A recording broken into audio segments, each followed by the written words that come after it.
up in a big way. 31 points in the second half. The defense came alive, and then this, the game winner to Antonio Brown with just over 6 minutes to go. Guess what? Buccaneers won that game, and they took off and never lost the rest of the way on the win to the Super Bowl here in Tampa Bay. A flyover here at the stadium. More on the Bucs, down to Pam Oliver. Hey there, Kevin. The Falcons' determination to really get their playmakers going is not out of the blue for the Buccaneers. They expect it. They are not surprised by it. Todd Bowles did tell us, though, the thing about Atlanta's offense is that it's got the potential and the weapons to be quite dangerous. Last week, throw that out. They've got some things to figure out. Arthur Smith would agree that they do have some things to figure out. The head coach told us that I was very average last week. Some people I talked to, Kevin, before the game told me, Pam, that's nothing like who we are. We're going to do better. Back to you. Find out if they are, Pam. Appreciate that. It is warm. I mean, hey, we're in Florida. The sun's out. It's warm. It's September. It's perfect. Little afternoon football for you across the country with the defending champs who have won the toss and elected to receive. And Bruce Arians is as cool as ever, right? Doesn't matter what day of the week it is, Super Bowl champ or not, he's the same guy. How relaxed was he when we talked to him, man? He was relaxed, enjoying Florida, Super Bowl champ. It's awesome. And so we are ready to go as Atlanta will kick it off. Cameron Nizelek, the punter. Jaden Mickens back deep to receive. And here we go. From Tampa Bay, Florida. Mickens walking back. Will take it. And the Bucs will grab it from the 25. Well, Tom Brady against the Falcons has never lost. 8-0. Of course, we all know about the Super Bowl down 28-3. That's one of those games. Not only the 8-0, but in those games, almost 31 points per game. So, Greg, it's not just the wins. He has gone nuts against the Falcons. Yeah, he took control. He took this team over last week. You referenced the Falcons game as kind of their coming to life moment, and since then he's been a man on a mission.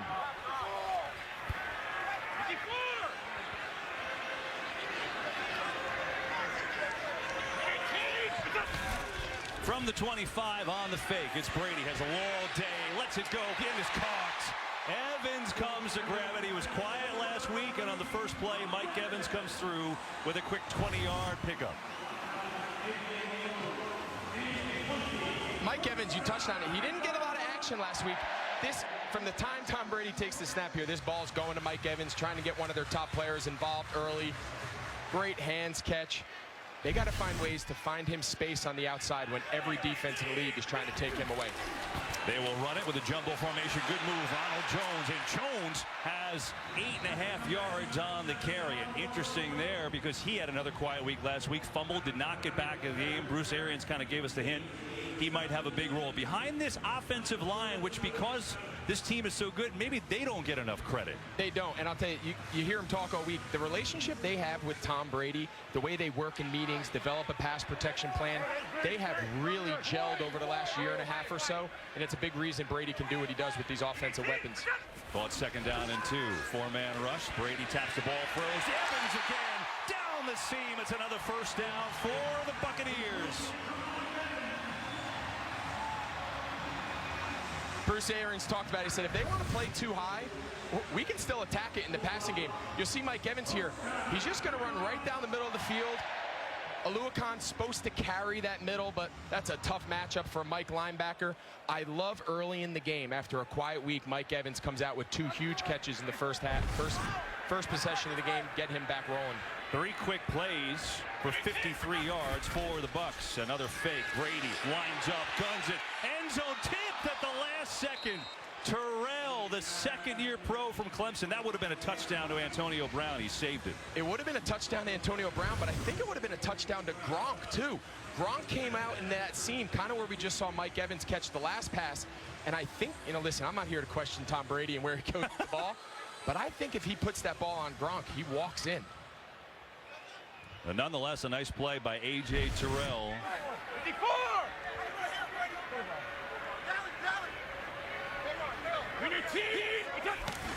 2nd and 10. It's Jones up the middle. Not much there. Jones going to pick up 2 against his Falcons defense that played well for a decent part of the game last week, and then they just kind of got overwhelmed. They did. They kept it close enough. You know, the possession before the half, Jalen Hurts went on a great 2-minute drive that made it 9 after the 2-point. But in the third quarter, they got the stops they needed. They got a couple fourth down stops against the Eagles. It was the Atlanta offense that just couldn't take advantage of it.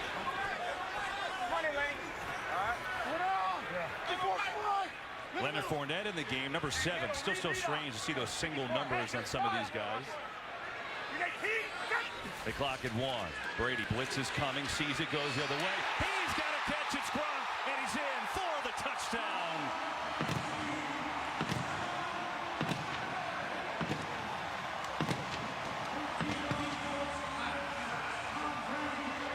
They've been doing this a long time, KB. You're going to see Gronk is isolated by himself, 2 high safeties. Brady is the master at holding that front side safety, gives him a little less. He's just going to run up the field. Brady's going to hold the safety, and it's just a corner out, 2 high safeties. That's the void in the zone. Deron Harmon can't get off the hash because the way Brady holds him with his eyes. That's pitch and catch. That's too easy. They've got to make it harder on him, but that's great first drive by Tampa. Already the 3rd touchdown of the year for Gronkowski. The extra point is up and good. So for the 101st time together, it's a familiar movie. It's Tom Brady to Rob Gronkowski on a 3rd down and a laser beam and right down the field. Go the Buccaneers, and it's 7-0. Tampa Bay. Yards. Gronkowski, the 20-yard touchdown catch, his 3rd score of the year, and just like that, 7-0 Tampa Bay in Atlanta in the early hole. Cordero Patterson, one of the best to ever do it. 8 kickoff return touchdowns in his career, so they'll squib it to keep it away from him. Probably a smart maneuver.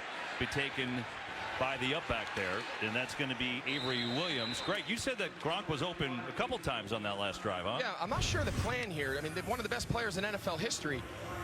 On the previous play where he threw it to Antonio Brown, he's wide open up the seam. No one's guarding him. He's got over 100 career touchdowns. The very next play, they don't guard him again. You know, I understand there's a lot of guys on the field. They got to count for Antonio Brown, Mike Evans with a few catches. Gronkowski is still a guy that when Brady's going to look at early and often. Here is Matt Ryan. The Falcons looking to answer. No one open down the field, so they'll get it out in the flat, and that's where Davis has really nowhere to go. Played well by the Tampa Bay defense. And so Matt Ryan, who did not have a great week last week, certainly not all his fault. He had a lot of pressure in that game, but looking to rebound after the fewest pass yards, week 7 of 2019 for him. And the offensive line going to be a big focus. They had their struggles, especially in the second half last week.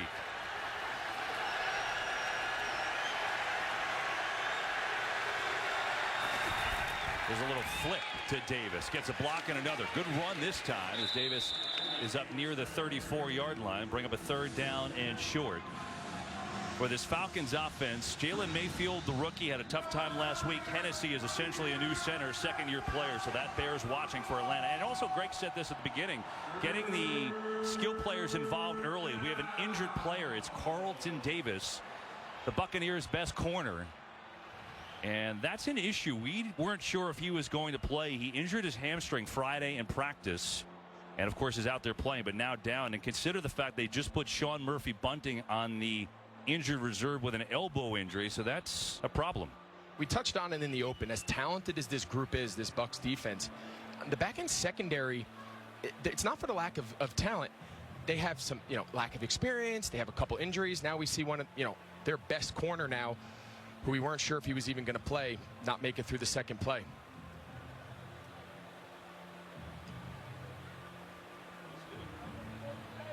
Well, for the Falcons, one thing is for sure. They've got to get Calvin Ridley involved, right? And on the first drive, Greg, they did it plenty last week. They did. The run threat is what makes this. The linebackers all bring up.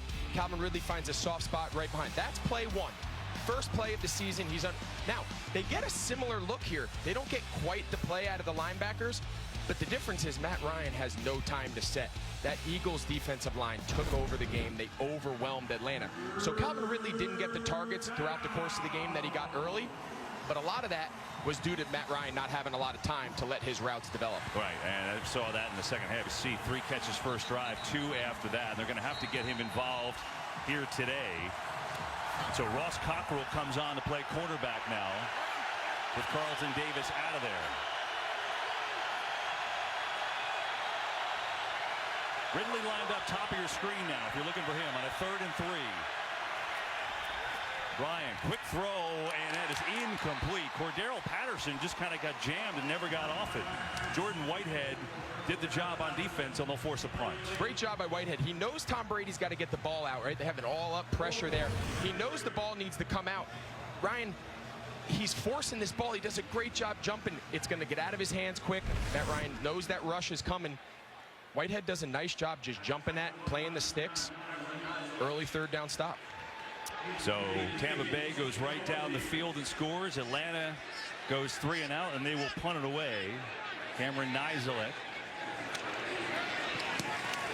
And this is a wobbler to the near side, and that is not a great punt.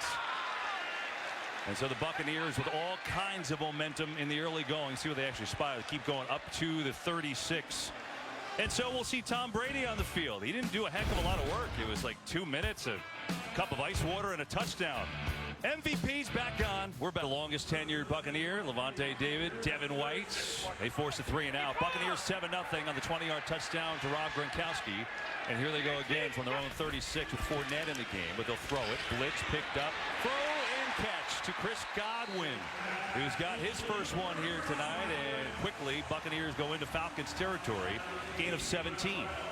Yeah, they just make it look so easy. The timing, when his back foot hits the ground, the ball is out before Godwin's head comes around. Watch, the ball's in the air.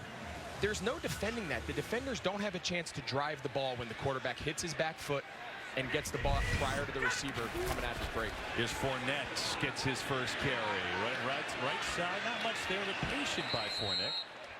And he turns out running for about 5.5 yards, where it didn't look like there was a whole lot of space.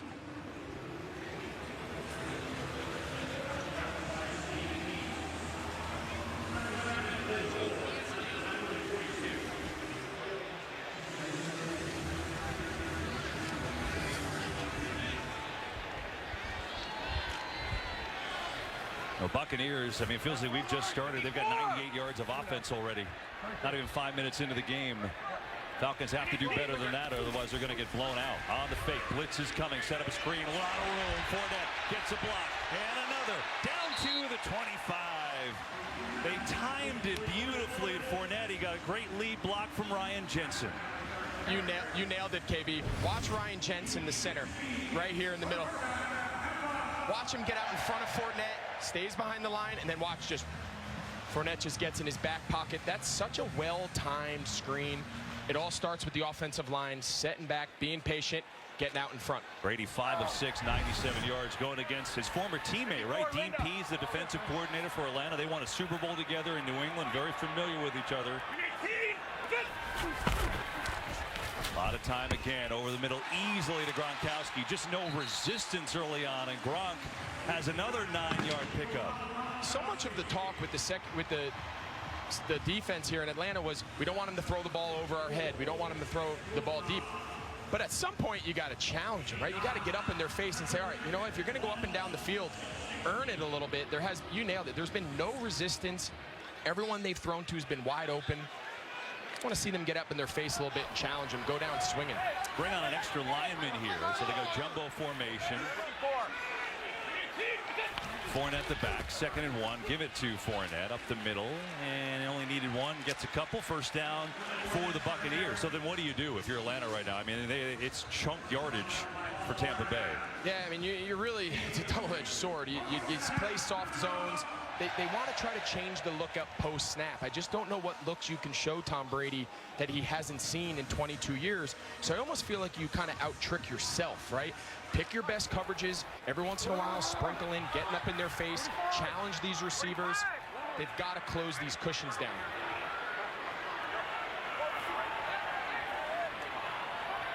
Hey, Blue Giant, 45 to right.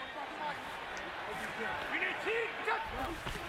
Brady throws, lofting end zone. Evans too far. It was Terrell on the coverage, but no one was going to catch that. So in this game, we've got a Rob Gronkowski touchdown already. And look, when you throw 101 touchdowns to someone, you know there's symmetry. Yeah, I mean, the connection that Gronkowski and Brady has, a lot of times it's just a one word. A lot of times it's not even a spoken signal. It's a hand gesture. So much of that rapport and that relationship just comes with experience in the classroom, on the practice field.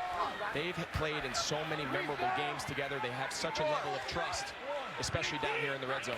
They go 3 tight ends. Brady looking to get it out to Fournette. One-on-one. What a move. Fournette into another one inside the 10. Oh, Fournette with the hips and the jukes, and now a late penalty flag as well.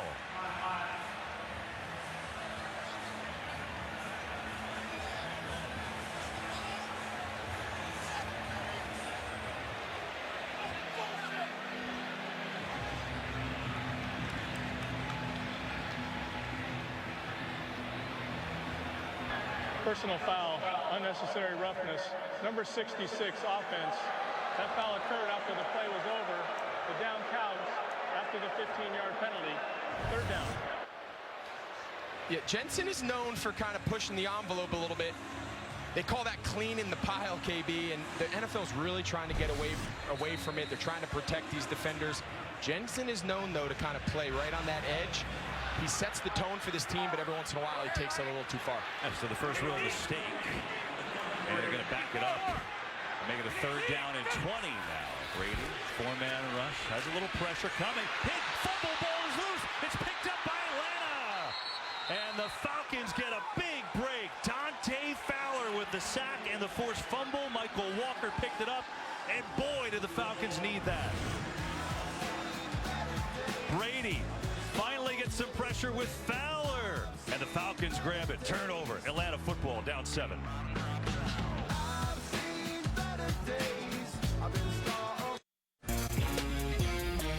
To kick off football season, we're giving new customers an... At your faves for just $6. Oh, Dante Fowler got that big contract last year, had a little bit of a down year, just made a huge play, strip sack and fumble. Now can the Falcons convert? They get it to Ridley. That's a good start to pick up 9 yards. What happened on the play here, Greg? So Dante Fowler, you see him here, but the guy who really creates this is Michael Walker. He comes up, sells the rush, and gets out of there, creating that different look. It's only a 3-man rush, but there's nowhere to go. Gives time for Fowler to beat Donovan Smith on the side. Great job attacking the hand. They teach defenders that all the time. Really good rep there by the defense.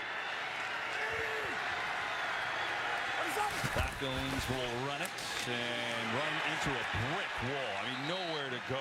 The rookie, Joe Tryon-Shoyinka, along with William Golston there. So now it'll be a 3rd down and short. And by the way, good news for the Bucs. Carlton Davis, their number 1 corner, came back on the field there. So number 24, there he is. Looks like he's okay.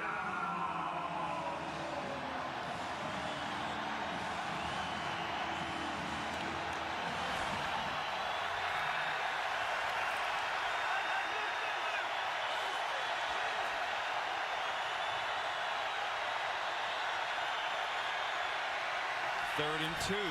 4-man rush. Ryan throws complete. And a first down. Russell Gage, who did not have a catch last week, only 2 targets, delivers, and Atlanta gets their first down. And on 3rd down, he's who they need to get involved. He's the 3rd down guy. Last year, one of the top in the league. You see him, Ross Cockrell, kind of a safety, corner, kind of hybrid guy, former teammate of mine. His strength is in the run game, run support. That's a tough matchup on 3rd down. But so far, good job getting their guys involved. Ridley and Carlton Davis, good matchup top of your screen on the fake. Ryan looks over the middle and incomplete. That was interesting. Olamide Zaccheaus, the intended receiver, he got decked by Levante David. No flags.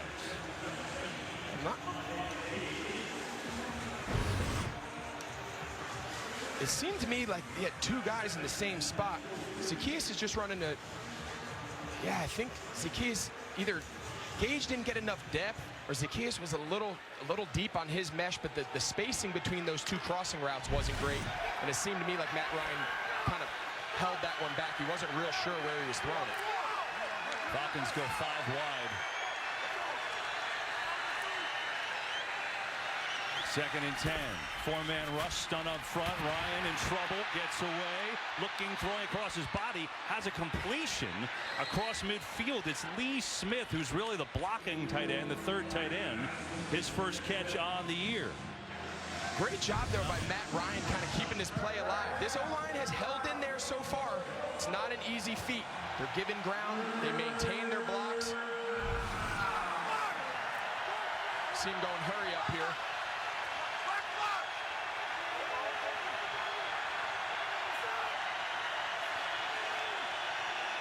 3rd and 1.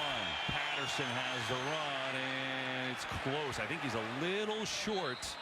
So now if he doesn't get it, which I don't think he did, how aggressive does Arthur Smith want to be? I'm lining right up on the ball, and I'm going again. I think this is 4 down. You're in their territory. I think you got to go for it. Can't. Well, it's interesting. He told us, I've got to be more aggressive, and you think he should be going. I just don't love it, right? In these kind of games where you need to match score for score, right? You got the turnover in the last. Tom Brady's going to score. This offense is going to probably track 30 points or plus. You've got to match them in possessions. Punting on 4th and 1 inside their territory, I just don't love it. Oh, maybe not. Going on here. Trying to get him to jump. Russell Gage was a former quarterback, gets under center, and nothing. It was exactly as you said. The Buccaneers said, yeah, it's not going to happen. Number 14, offense, 5-yard penalty, 4th down. So they actually called Gage there. It wasn't delay a game. Typically you take a delay a game there. Same end result with the penalty. But what they called Gage getting under center too violently and kind of trying to cause the defense to jump is actually what the head official called. So a lot of effort just to punt it away after the penalty. 4th and 6, and Nyes elect to punt. Jaden Mickens back deep. He had a great week 1 against Dallas, and getting those return reps again. This is a much better punt for Nyes-Elect. It's a boomer, and inside the 5, but the Buccaneers bounce as it rolls into the end zone. They'll get a break, and they'll take over. So after the turnover, the defense holds. Falcons choose not to go on a 4th and 1. And it's Brady who feels pretty good with a 7-0 lead in the first quarter. Brady off to a good start, 7 of 9, 111 yards, a touchdown. Did get sacked and fumbled his last trip, but the Bucs D did their job. And now here we go again. 7-0 Tampa Bay. 3:51 to go in the first. From their 20, it's Ronald Jones a chance. Gets a block, cuts up the middle. Man, missed the hole there. Gets a 2-yard gain. For Bruce Arians in his 3rd year here in Tampa Bay, obviously comes off a Super Bowl championship team. And, you know, we go back to that Week 15 game last year in Atlanta. Now, they had won 2 games out of the bye. A lot of people say, well, since the bye, they didn't lose. And they're correct. Week 15, they're down 17-0. They look terrible against Atlanta. Matter of fact, it was more than that. They're down 24-7 with 4 minutes to go in the 3rd quarter. How did they get to life? I'll tell you in a moment. 2nd and 8.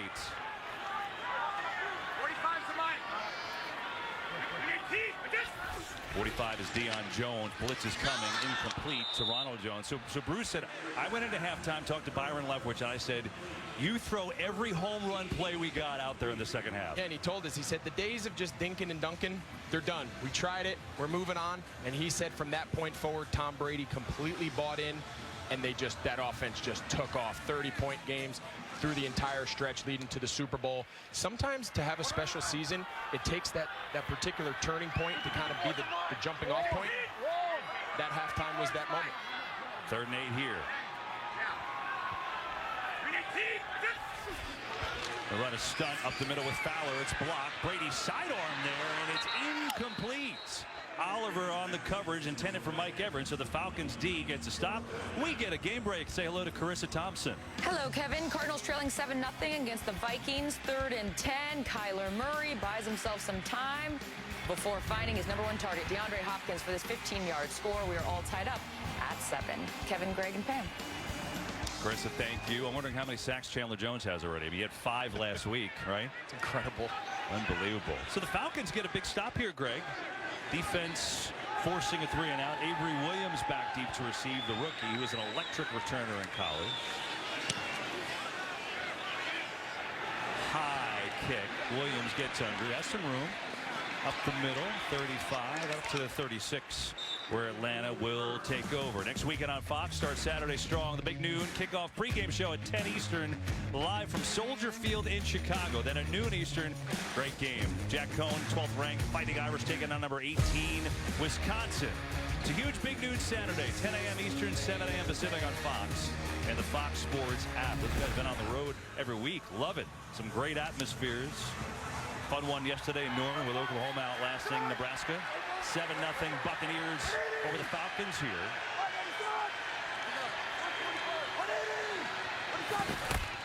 Cordero Patterson gets the run on the right side and a short gain for Patterson, who had some nice runs last week. And we're still figuring out what will the Arthur Smith offense look like. Tennessee, Derrick Henry, you're running it all the time. Seems like he wants to do that, but will he? And when you ask him about his days in Tennessee, he said, listen, I didn't need to reinvent the wheel. I had the best running back in the league, downhill running. I'm going to turn around and hand it to him. It's a little bit of a different personnel group here in Atlanta. He has to kind of see how that meshes. Second down, Patterson is him in motion. Ryan over the middle and caught, but immediately taken down is Kyle Pitts. So Pitts has his first catch here today, but a short game brings up third down. Yeah, Pitts is a guy that they've got to find. What does he do well, right? For a young rookie, I think back to my early years, sometimes handling the entire playbook at once can be a little overwhelming. You can see the stats. The guy's an incredible athlete. He's a freak. That's the word everyone uses. Find a small package that he does really well, that he can handle, and just let him go out and play free. 3rd and 5. It's Mike Davis, the running back, in motion. 4-man rush. It's blocked. Ryan now in trouble, steps away, and he's going to come up short. He had time initially, but then Ndamukong Suh said not anymore. And it'll bring him another 4th down and short. It's just a great effort here by Suh. He's initially blocked, then he kind of slips by. Ryan's not exactly the most fleet of foot. Jalen Mayfield, we saw him. They're going for it. And they're going. They get up quick. No huddle. The key is in motion. Ryan on the quarterback sneak. And now the spot is going to be huge. It looked like he got a little more forward than the actual spot is showing. This is going to be close. It looked to me like he went early. Might have gotten away with one. Did the finish? I think the final push might have gotten past if that graphic is accurate. Say on the field that he did not get it. They will measure it. The initial surge looked short. So you see how no one jumped off the ball? Like, it didn't seem like that was real well timed. So right when his backside is down, wherever the ball is where it is, and it does look a little short. So they go for it, or they don't go for it on 4th and less than 1 before. They don't get it. And they punt it, and now on 4th and a little longer than that, they quarterback sneak it with a guy who doesn't usually quarterback sneak, and they come up short. Yeah, it just wasn't smooth. It seemed rushed. I don't understand the last 2 4th down decisions. Falcons squandering a couple of opportunities, and they come up just a couple of inches short. So, okay, you hate to harp on it, but, you know, Arthur Smith said, got to be more aggressive. First time, not aggressive, right? First time they fake it, and then they just punt it away. This time they go, but that doesn't feel like a Falcon play. That's not a play that Matt Ryan does very often. Yeah, in the last series, they had a chance to line up and get yourself something that you really like. You practice those plays all week, and you end up punting. And then the next possession, you go into a hurry up, kind of a botched off-rhythm quarterback sneak. Half the line didn't even fire out, and you come up short. Just seems very inconsistent. So we get a penalty flag. False start, number 87, offense, 5-yard penalty, 1st down. So I think back to last week. Atlanta had the great start, 2 14-play drives. They settle for 2 field goals. Here's Arthur Smith, kind of that, Matt Ryan is annoyed, rightfully so. And Greg, this feels similar in the sense that they've had opportunities here early after that strip sack fumble. And they haven't cashed in on anything. 1st and 15 instead for the Buccaneers. On the run to Fournette. Good hole. Fournette chugging his way down to the 41. And Leonard Fournette has a quick 8 yards on the ground.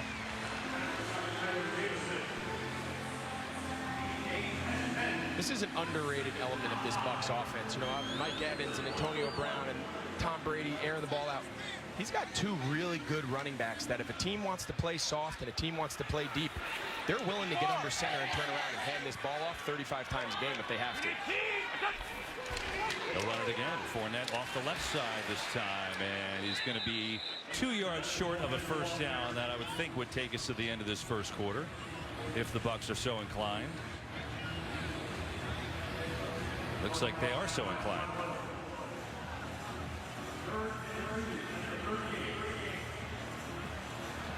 Rob Gronkowski with a lone touchdown, a 20-yarder. They come up to the line with 3 seconds left in the quarter. Crafty Brady just tried to draw him offside. Trying to steal 5. Tried to steal a first down. Well, it's a good start for Rob Gronkowski. The 20-yard touchdown for him. And a 7-0 lead for Tampa Bay after 1.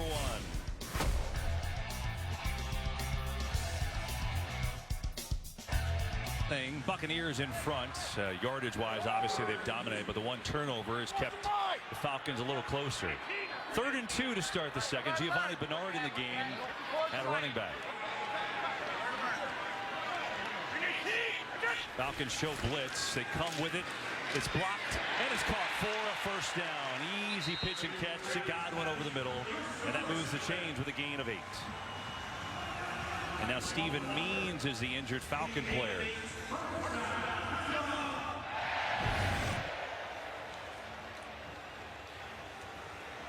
They bring the nickel Oliver off the pressure. Jensen, the center, does a great job. I don't even think that was his man. You see Giovanni Bernard comes across the formation in the backfield to pick it up, but Jensen, the veteran, kind of sees Oliver off the slot and does a great job picking that pressure off. And meanwhile, we hope that Means is okay. So you go back to that 4th down decision where there was a little chaos there. Pam, I know you were down by the Falcons sideline. What did you see? Some dejection here on that when they went for it on 4th down. It seemed that a lot of these guys just weren't on the same page. I saw Calvin Ridley. He was one of those who was sort of waving his arms frantically to try to find out what the play was. Just a little tick off on communication, it seemed. Back to you. And that's a great observation, because obviously on a play like that, everything's got to be right, correct? Yeah, and that's what it seemed live. You know, the center, it only looked like Matt Ryan gave the call to the center, and it didn't seem like any of the tackles or other offensive linemen even got out of their stance. To Pam's point, there was some sort of lack of communication there, which you can't have on a 4th and 1. Ade Ogundeji, number 92, is in for Stephen Means. Meanwhile, new set of downs for Tampa Bay. They'll pitch it. Fournette has a wall of blockers right side, gets through inside the 25, and the Tampa run game picking up some steam. Got another game break. Let's go back to Carissa. Thank you, Kevin. Vikings Cardinals tied at 7. Kirk Cousins links up with Adam Thielen for the 7-yard score. Cousins' 2nd touchdown pass of the first quarter. Vikings leading this one 14-7. All right, Carissa. Cousins had 351 yards in that loss to Cincinnati last week. And Fournette has maybe a little helmet malfunction, looks like. He's pointing to his helmet. Come out. Ronald Jones will come on in.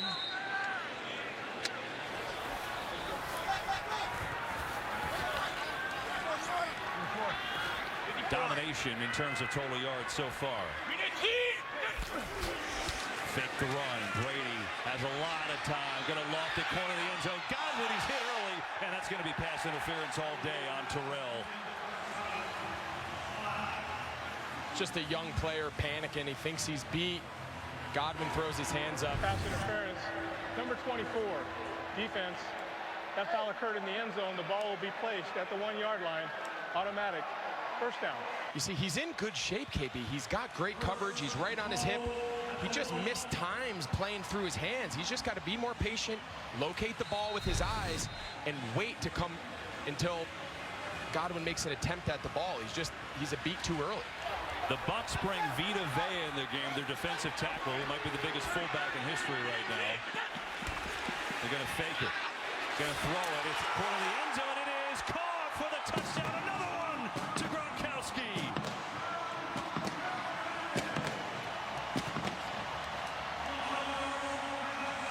That's an awesome play. Everyone in the stadium thinks it's a run. You touched on it, Vita Vea, the 350-pound D tackle, comes in at fullback. But what do? You see Gronkowski here. He's going to block, and release. They can't stop it. That defender has run support on the action. but he can't play Gronkowski and the run. Really well designed. Great catch by Gronk.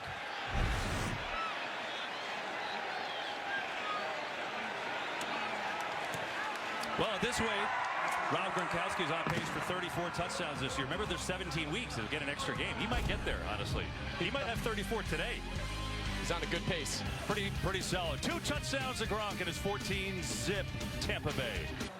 What's left to say about this Gronkowski-Brady connection? I mean, 102 touchdown passes is incredible, but so much of what makes this relationship special, aside from the physical traits that they both have, the connection that they have, the on-field rapport that they've built over the years, it's hard to replicate. Short kick, keeping it away from Cordero Patterson. It's Williams again with a good return up to the 35. Give me an example. Like, go back to last week. Yeah, so last week, the second touchdown that Gronk catch, it looks like a simple play, right? He's just going to pass that. All right, that looks really basic. Let's take a listen to what's being said.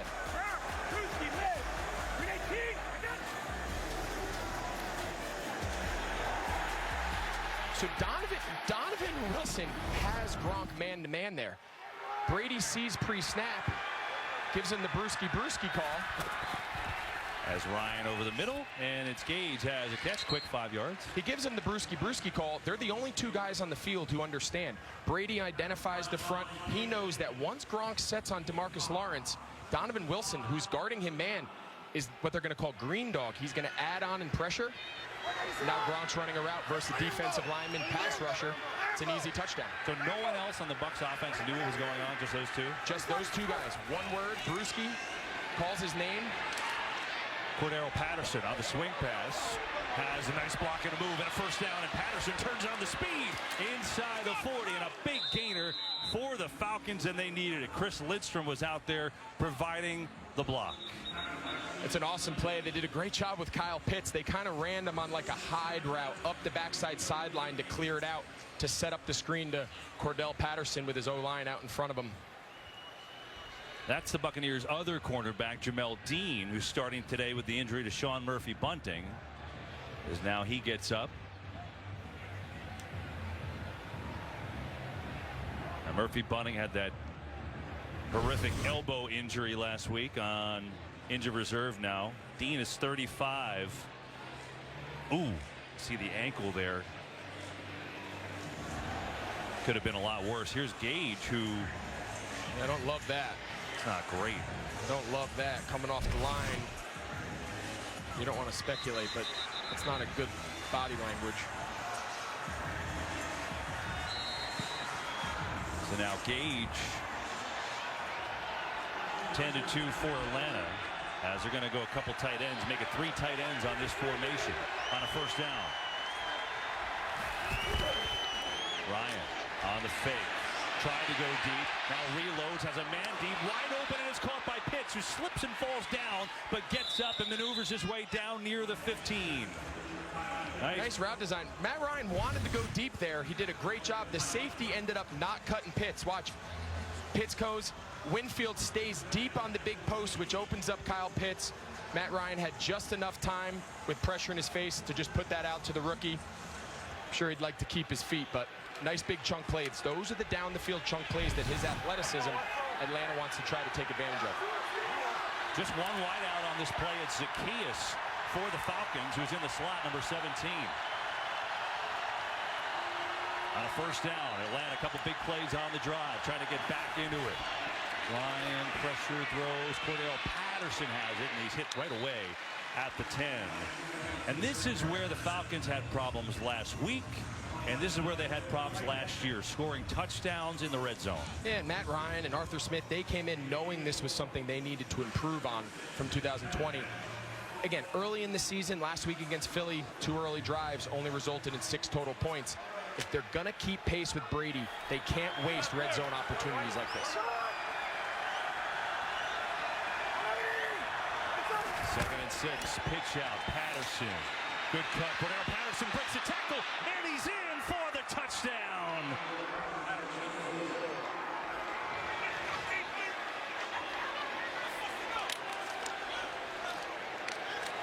A much-needed answer for Atlanta, and the touchdown by Patterson. You know, people talk about Kyle Pitts as a receiver. Watch him come down. He does just enough. Now listen, it's not what he's here for. We got linemen out in space, but it all starts with Pitts sealing the end to allow those offensive linemen and Cordell Patterson to get out in space. Does just enough in the run game that he can stay out there on every down. Koo's got the extra points, and it's up and good. So Atlanta used the up-tempo. They got a couple big plays to Cordell Patterson. 10-yard touchdown run from him.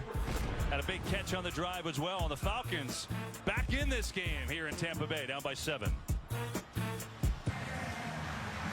Falcons get back in this game. Cordell Patterson with a 10-yard run. Also had a big catch on that drive, and the Falcons really needed it, right? 14-0 Tampa Bay. They were looking a little shaky, but that was a good drive and a quick drive, Greg. Where do we show you the blocks to allow that run to happen? Now, you talked about Pitts, but it was multiple. We'll show you after the kick. Short kick here. Mickens says you take it. And they get it up across the 20. So go back and show us why this run worked. In order to get all these lead blockers out here, right, all these guys here, we need to secure the edge first, or there is no play. Watch Pitts on the defensive end. Zacchaeus out in space. Those are the blocks that allow this thing to get to the edge. Now, Cordell Patterson. Now, everyone's blocked, right? These guys are blocked. He's blocked. Now he's one-on-one with Winfield. Does a great job making that man miss. It's a really well-executed outside toss play.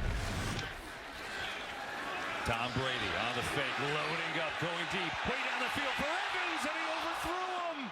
He had him by yards, but he threw it even a little too far for Mike Evans to catch up to. Incomplete. They don't miss that one much. They had the exact look. Brady liked it. He put some air under it. Mike Evans couldn't quite get to it. That's one that they're going to look back on and say, this ball is designed to land right on the hash. He's a yard or two off, but it's really close. A rare misfire makes it 2nd and 10. Ronald Jones, the running back, now goes out top of the screen. On a 2nd and 10. And here's Gronkowski again, fighting his way near a first down. Going to be, looks like a yard short, bring up a 3rd down and 1. Gronkowski's got 4 catches, 2 touchdowns today. And now the Buccaneers going fast. No huddle for them. Tornado, tornado, tornado. Tornado pitch to Jones, gets the edge, good room. Ronald Jones, 1st down and more. Ronald Jones, good hard running, and Jones has a 1st down and then some. Tornado works. It's the exact same play we just saw Atlanta run. They're going to pin the end here with the block, with the cut down, and now you got Gronkowski, you got Wirfs. It's exactly what we just saw on the touchdown from Atlanta. Tampa Bay comes back with a big 3rd down conversion, in essence running the exact same play. You called it, tornado, tornado. Toss to the outside with 2 cracks. Brady again, a lot of time tipped in the air, and Brady, alert, knocks it out of the air. That could have easily been intercepted. Well done. And it's just incomplete. You mentioned Wirfs on that block. How many rookie tackles get plugged in and did the job that he did last year? I know watching the tape, you really were impressed. I knew he was good last year just watching from afar, but when I studied him this week, I came away for a young tackle in this league. He's so far ahead of the curve. Falcons blitz. Brady sees it underneath, quick throw and catch, and it's Tyler Johnson. We asked Brady about it. We said, what's it been like having a young right tackle? What's it been like working with Wirfs? He said, you know what? He had 1 sack last year. And he goes, it's because I held the ball too long. I said, well, here's Tom Brady taking blame for the rookie right tackle. 3rd and 5. Brady over the middle. Incomplete. Godwin looked like he had it. Oliver got there. I don't know if he knocked it out. It looked like pretty good timing, but will it be as a Tampa Bay punt? It started a little shaky. The Atlanta's defense was kind of on their heels a little bit, but they're getting a couple stops when they need. They're getting the ball back to their offense after a touchdown, which is always critical turning points of the game. Got ourselves a game here. Again, there's Avery Williams. 9 return touchdowns in college at Boise State. 9. Is that good? I think that's all right. Back deep. Good punch. Fair catch, all he can do, and he catches it at the 11 among some traffic. So the Falcons first quarter last week, and it worked. They just didn't score touchdowns in the red zone. You see Matt Ryan heating up on that last drive. We got a 7-point game. 10:05 to go in the first half as the crowd gets loud. Falcons backed up on their own 11. Ryan has time this time. Steps up, loads it up. Looking for Ridley. Slows him up and almost made a great catch. He was open but had to come back for it, and it's incomplete. Yeah, it was slightly underthrown, but I think this is kind of a vet move. I think he's trying to lull Winfield to sleep. He kind of, his body language, you said it, he kind of slowed down and tempoed down. I think he's counting on Winfield, not seeing him, and then he went late hands. He almost pulled this off the top of his head. Great play by Winfield, equally good effort. Watch him. Watch his body language. See how he kind of slows. It's like a rebounder timing his jump, right? He almost came down with a great effort by Ridley. Noise a factor here, and there's some confusion, and Matt Ryan's going to call timeout. So Atlanta calls their first timeout. And while he does that, time for this message from Progressive.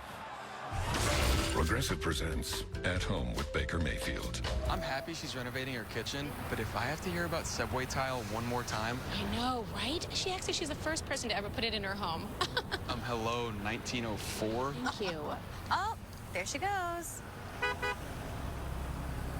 Oh, driving a new car, but couldn't donate to my walkathon. She's a good egg, though. You know what she is? She is.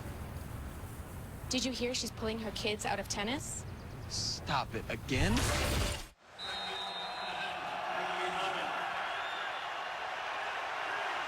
Second and 10.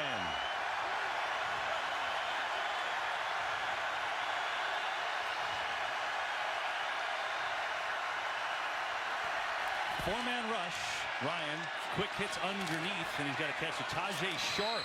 His first of the year. It'll bring up a third down, and we'll call it a 3rd and 2.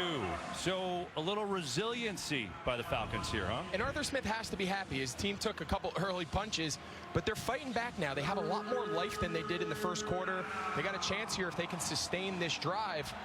They got a chance to even the score up here before half. How's the humidity treating you? Good? It's hot down here. This reminds me of my playing days, except that being a full cramp. 3rd and 2 for Atlanta.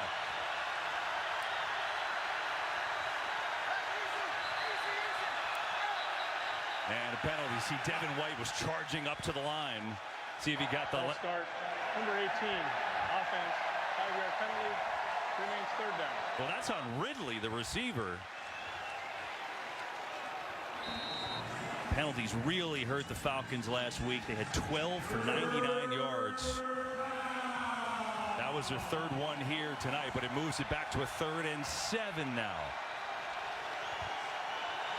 Keep an eye, what does Todd Bowles have up his sleeve, right? With this front, we talked about it in the open. He's got so many different pieces he can move around to build these pass rush fronts. Let's see if he pulls one of these. They're going to take a timeout again. And another timeout as this crowd is rocking. The play clock winding down. Has to be some sort of communication issue with the helmet or the signals coming in. It's just rare for a veteran quarterback like Matt Ryan to 2 times now to have to take a timeout without getting a play in.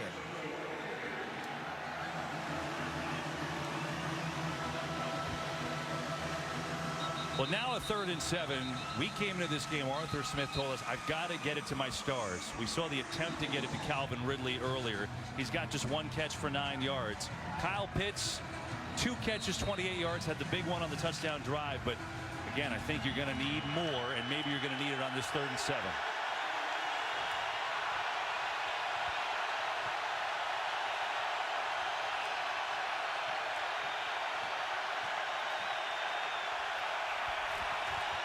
Ryan, oh, what a catch! Talk about Pitts, athletic.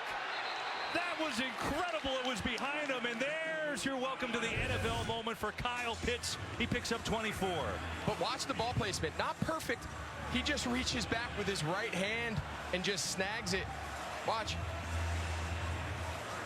I was going to say, those situations where your best players need to step up, right, and just grab the moment, they got a young guy who's really talented. He just grabbed that moment. Talk about getting into your stars. That works. And a much-needed 3rd and 7 conversion as Patterson tries to stretch to the edge, and he gets tripped up. Nowhere to go. Was played well by Jamel Dean from the cornerback position. Game break. Let's go back to Carissa Thompson. Thanks, Kevin. Cowboys up 7-3 in L.A. Dak Prescott hands it off to Zeke, who does the rest. His first touchdown of the year from 5 yards out. Cowboys up 14-3. Kevin? Offense wasn't the problem for Dallas last week. That's a problem for Atlanta. Russell Gage went out earlier, came back in, and now out again. So Olamide Zaccheaus is in for him, number 17. 2nd and 10 on the fake. A lot of pressure. Ryan, though, has a man wide open. It's Ridley. Makes the catch and then pushes his way upfield to the 45. And there'll be a 3rd down and 3. When they can be balanced and they can have that threat of run, move the pocket, not just have Matt Ryan sit on the same spot, that's when Atlanta's at their best. The issue is how long can they sustain it? Well, when it's a 1-score game and your defense gets stops, Arthur Smith can stick with that philosophy longer and longer into the game as it goes on.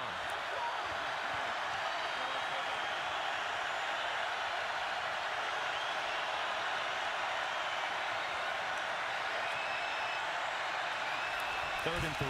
4-man rush. Ryan can't find his first option, looking to run. Now he throws at the last second, and he's got it. Hayden Hurst was standing right at the sideline.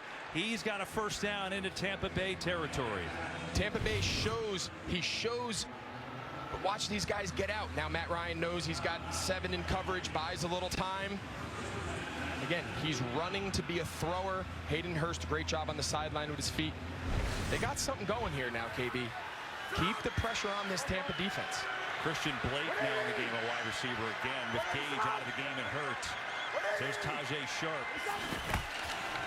Here's Mike Davis. Absolutely nothing. This is the best run defense in the league. It's been for the last 2 years.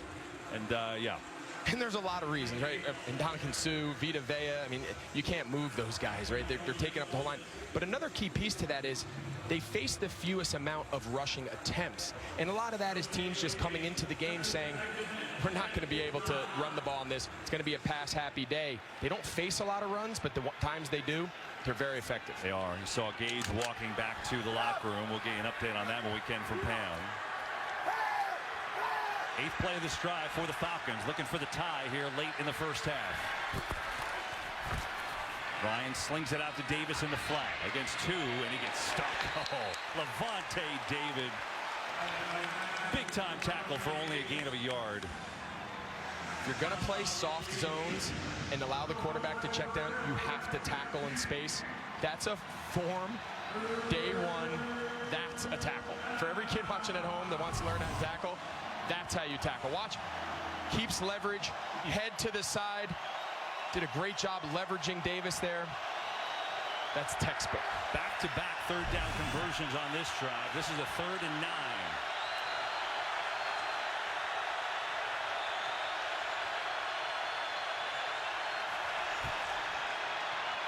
Ryan, pressure up the middle, and he's buried. And Ndamukong Suh got there first.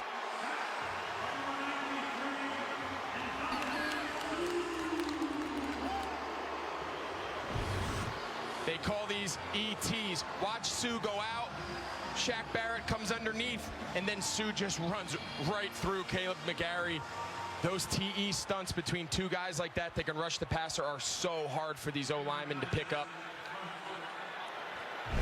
3-time All-Pro, still getting it done in his 12th year. First sack for the Buccaneers.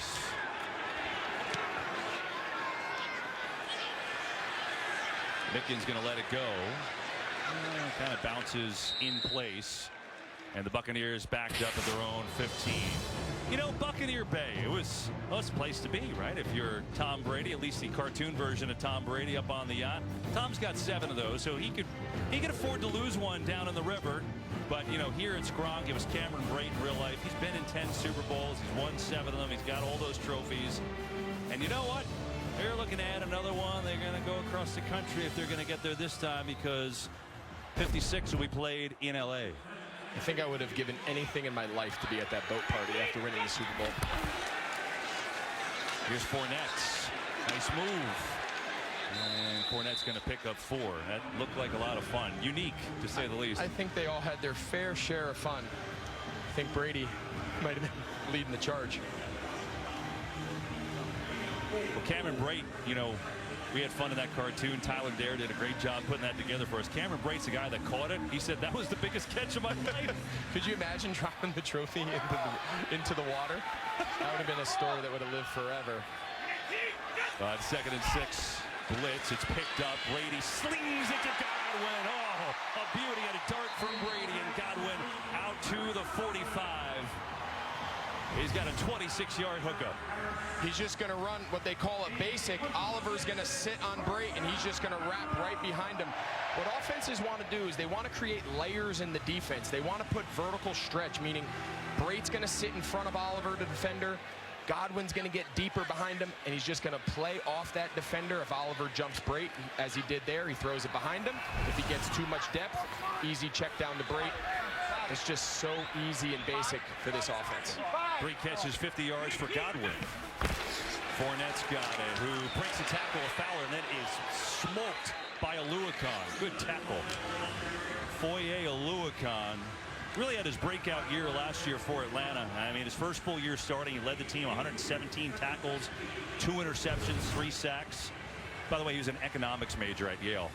So he's a smart guy, and that comes in handy because he's actually playing a little bit of a different spot. Dean Pease talked about he actually flipped Oluokun and Deion Jones.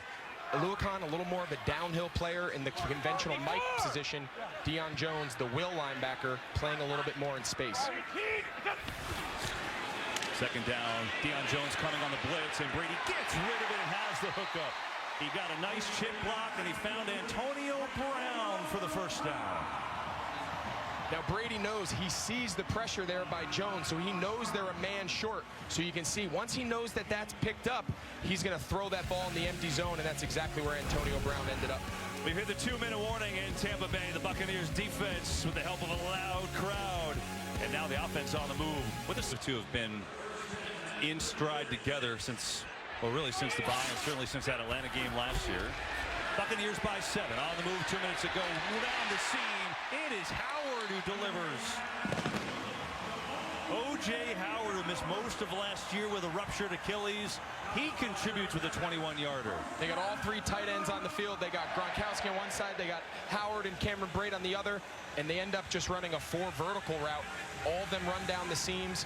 Howard's a guy they'd love to see pick up. Before he got hurt last year, he was taking a lot of these reps now that we see going to Gronkowski. Jumbo formation. You see Josh Wells coming in. Fournette, stutter step. Cuts back. Fournette running hard. Good run. He's got 8 more yards. Eric Harris tried to bring him down.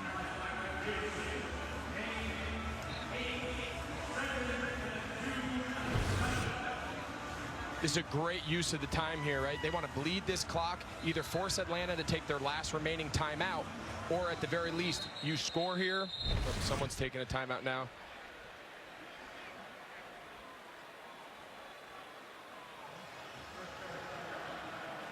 Tampa Bay took the timeout. You know, you go back to a couple plays ago when Brady delivered to Antonio Brown. Why did this play succeed? Because Deion Jones is coming. Brady knows he's coming. Fournette comes. Look at him. He abandons the fake. Brady wants to give him a little token fake.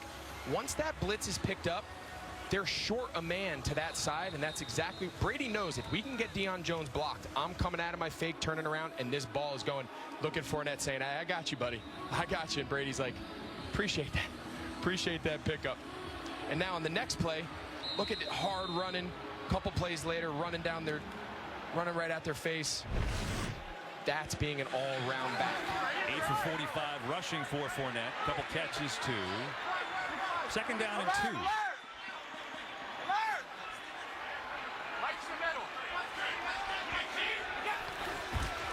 Fournette. 1st down inside the 5. 1st and goal, Tampa Bay. Gonna let the clock run. Milk it down.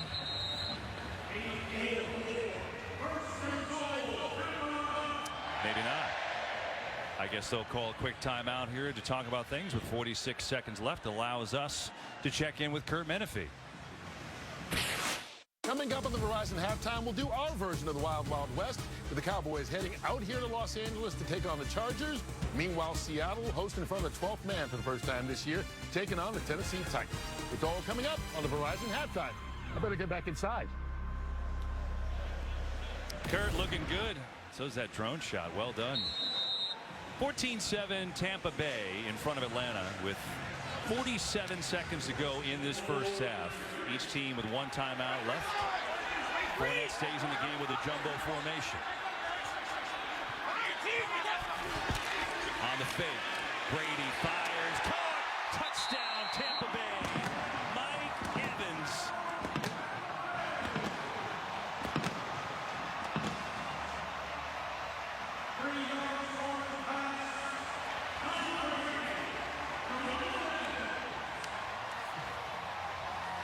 That's just Mike Evans winning one-on-one, right? In training camp, they put the receivers in the corners over there and they do one-on-one. There was 3 players on the field. Tom Brady, the corner, and Mike Evans, and he just said, my guy's better than your guy. Little token play action. He's got 6 yards of separation. That's pitch and catch. What a player Mike Evans is.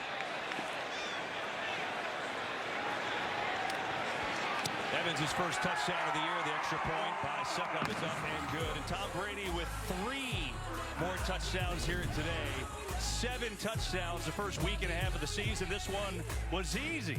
21-7 Buccaneers. And 3 touchdowns in the first half. And Tampa Bay has a 21-7 lead with 43 seconds to go in the first half. Mike Evans on the touchdown, his first one of the year. Falcons have 1 timeout.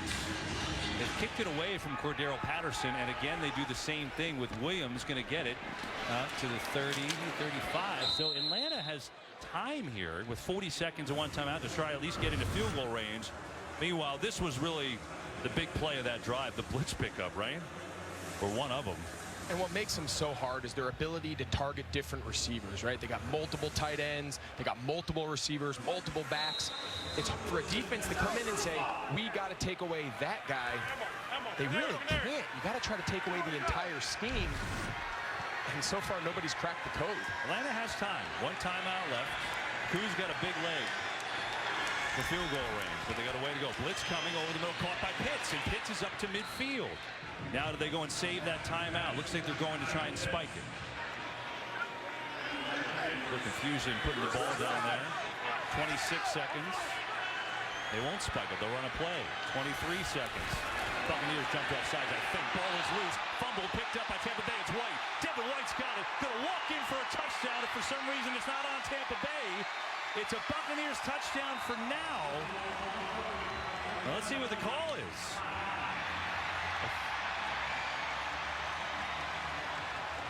No, the other thing, A, was Shaq Barrett offside. B, was it actually a throw? On the field is a fumble recovered by the defense. Offside, number 58 defense. 5-yard penalty. First down. When we get a chance to look at this again, he was clearly offsides. Matt Ryan knew it. I think Matt Ryan was just shovel passing the ball out of his hand. Let's take a look. You'll see Barrett. He jumps the gun. McGarry can't. If McGarry can get out of, he's timing it. Wow, that's really close. I think in live action, we all thought he was off because he timed it almost too perfect. But here's slow motion. I don't think he's offside on actually. In live action, it looked like it. It did look live, but I agree with you on the replay. Here's the other thing, though. That time doesn't get put back on the clock, right? So all that unfolded because they wanted the free play. So it's only 10 seconds left in the half now. Game clock to 19 seconds. Yeah. The 5-yard offside has been enforced correctly. First down. So now, hold on. Now they have to look upstairs if this is an incomplete pass, not a fumble, and that is indeed what is happening. That's why they just put 19 seconds on the clock. Yeah, Matt Ryan saw the pressure. Oh, no, that's a fumble. That's a fumble. That's definitely a fumble. Well, Atlanta just got 2 huge breaks. 2 huge breaks. Can they capitalize? 19 seconds, 1 timeout. Ryan comes near side, and it's caught, and then there's going to be a penalty. Blake is the guy who caught it and then certainly looked like helmet to helmet on Carlton Davis, and that'll clearly put Atlanta into field goal range. What a turn of events. I'm not sure about that after watching it back either. Personal foul, unnecessary roughness. Number 24 defense, 15 yards will be added to the end of the play. Automatic first down. So a play ago, what looks like an obvious offsides on the defense, and to the naked eye, looked like you see the personal foul here. It hits him dead in the face. That angle. If you go back to the previous play, in live action to all of us, it looked like Matt Ryan shovel passed the ball away to avoid being hit. It looked like Barrett was clearly offsides. It turned out neither one of those things were necessarily true. It's a huge, huge swing in this game. They could go for the end zone here. They still got one timeout. 15 seconds left. Some confusion now. Got to get set. 4 on the clock. Tampa Bay may have jumped again. No flag. Ryan in trouble. Just floats one out of bounds. I mean, you're right, Greg. That should have been a Devin White touchdown. That's the bottom line. I think JPP jumped the snap again. Offside. Number 90 defense, 5-yard penalty. Remains first down. Something tells me this D-line of Tampa has a beat on the snap count because it's really close. It almost like they know. I mean, he's off, yeah, he's off here, but the last one, Shaq Barrett, he knew Matt Ryan's snap count there. Only 10 seconds left in the hands. One timeout to go. Blitz coming. It's picked up. Ryan going for the end zone, looking for Ridley. Incomplete. With 5 seconds left in the half, and now you'd assume they'd have to kick. Yeah, they don't have enough time now. They took their one shot, but that's a 10-point swing, assuming they don't miss this short kick. He makes this field goal here. That's a 10-point swing. Instead of going into the half up 28-7, you're going in 21-10, assuming he makes this kick. Yeah. Critical calls. Younghoe Koo will come on for the field goal. 2 for 2 last week. He was a Pro Bowler last year. This will be from 36 yards out.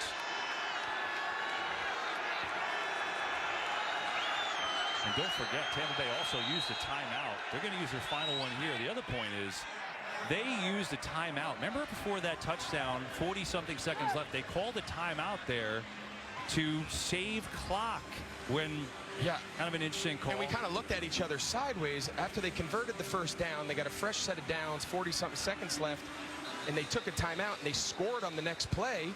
They pooch kickoff. They get the ball at the 35. Atlanta still has one timeout in 40-plus seconds. I don't know why you don't let that clock run down and say we're either going to kick a field goal or score a touchdown, and Atlanta never possesses the ball again. So a lot has happened. Now we'll see if Koo can hit the field goal. Wow. Big breaks for the Falcons if they can convert. Koo to make it an 11-point game. 36 yards out. It's up, and it is drilled. So the Falcons, that is a beneficial end of the half. Got a couple breaks, and they cut it to an 11-point deficit. And so we've got an interesting game here in Tampa Bay. Super Bowl champs up 21-10 on Atlanta. Interesting end to the first half. To Los Angeles we go. The Verizon halftime show. Take it over.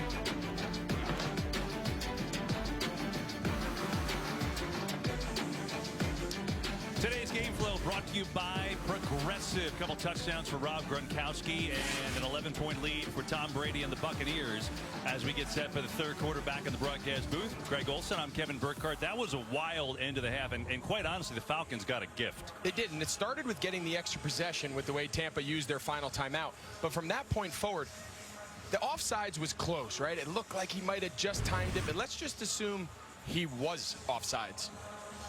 It's a fumble. And that time should be ran off. So now instead of 19 seconds put back on the clock, they should have had 10 seconds. Either way, they just got a lot of breaks there. But hey, sometimes you got to take advantage of the other team's mistakes, take advantage of breaks. They stole themselves 3 points. Makes it an 11-point game. Meanwhile, first half, Tom Brady and the Bucs offense was terrific. 270 yards, 3 touchdowns for Tom Brady, and they got the ball first. So they will kick off, and Atlanta will get the ball to start the second half here. And again, they've been trying to keep it away from Cordero Patterson all day. This time they move Patterson up, but it still goes to Williams on the backside, who breaks free and has a good return, but there's a penalty. Still going into Tampa Bay territory, but this one may be coming back, and we'll see how they rule it for Avery Williams. as multiple flags. Yeah, you can see he just gets on his back number there and just pushes him by. Parker Hesse there. Yeah, he just pushes him square in the back. You'd like to see him just pull his hands off, just kind of shield him. I had a coach who one time told us on special teams, that returner, he's earned the right to make people miss. So if it's in question and you think your block may, just leave it off and let that guy try to make a miss. And if he doesn't, you live with the results, but you definitely don't want to have a play called back because of a block. Right.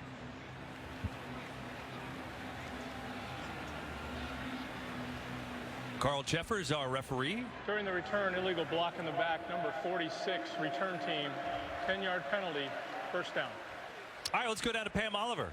Kevin, it certainly was not a perfect first half for the Falcons, but boy, was Arthur Smith pumped as the team went into the locker room. He told me, I'm loving the fight that I'm seeing from my team. Offensively, he said we need to clean up those communication issues. Defensively, he said it's not like we don't know what they're doing. We just need to stop them. Wide receiver Russell Gage has an ankle injury and is questionable. Now for the Bucs, Bruce Arians, he told me we are beating ourselves. He also wants to get pressure on Matt Ryan. Doesn't think they're doing a good enough job. And Pam, as you were talking, looked like Gage just walked back on the field, so that's good news for Atlanta.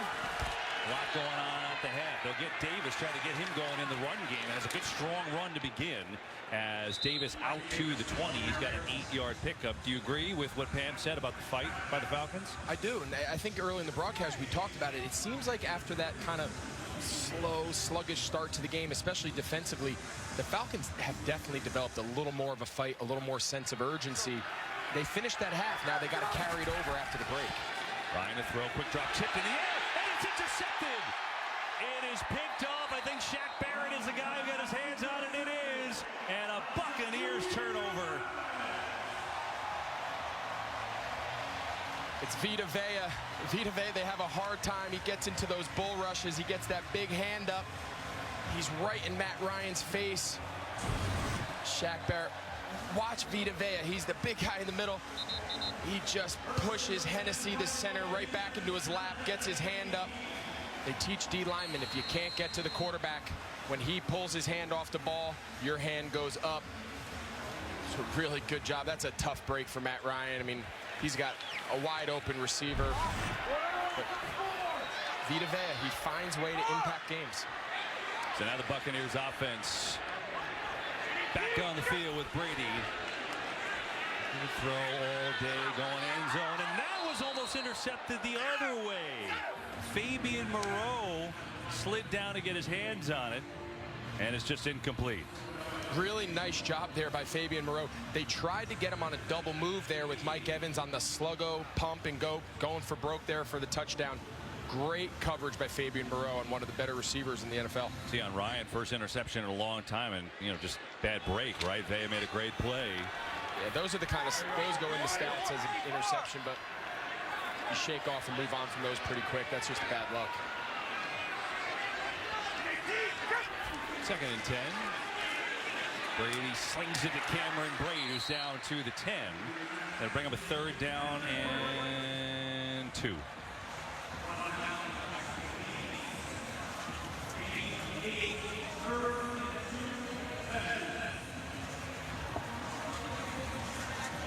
Can they find a way to get Gronk his 3rd touchdown of this game, right? And these situations are made for him.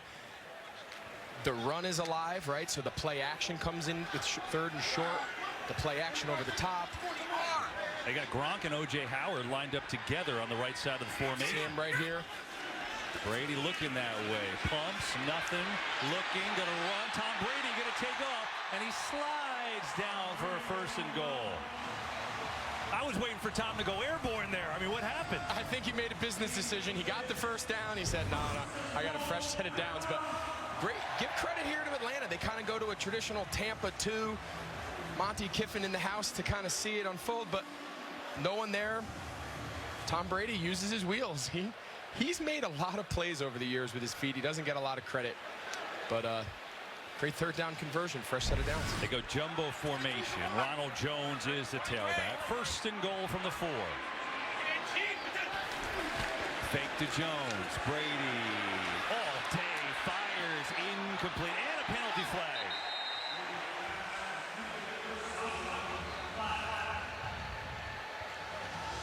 Deion Jones does everything right. He's in the perfect spot. He doesn't fall for the fake. He's trying to hit Godwin on kind of this hide sneak route out the back door. Interference. Number 45, defense. That foul occurred in the end zone. The ball will be placed at the 1 yard line. Automatic first down. So Godwin goes down. He's trying to get lost. Deion's in great spot. He just grabs him around the waist. He's in perfect position. He plays the play perfectly. And he just grabs him as the ball's in the air. So it's a first and goal. Brady's going to throw a fade, corner of the end zone. Evans! He's got it! Touchdown, Buccaneers!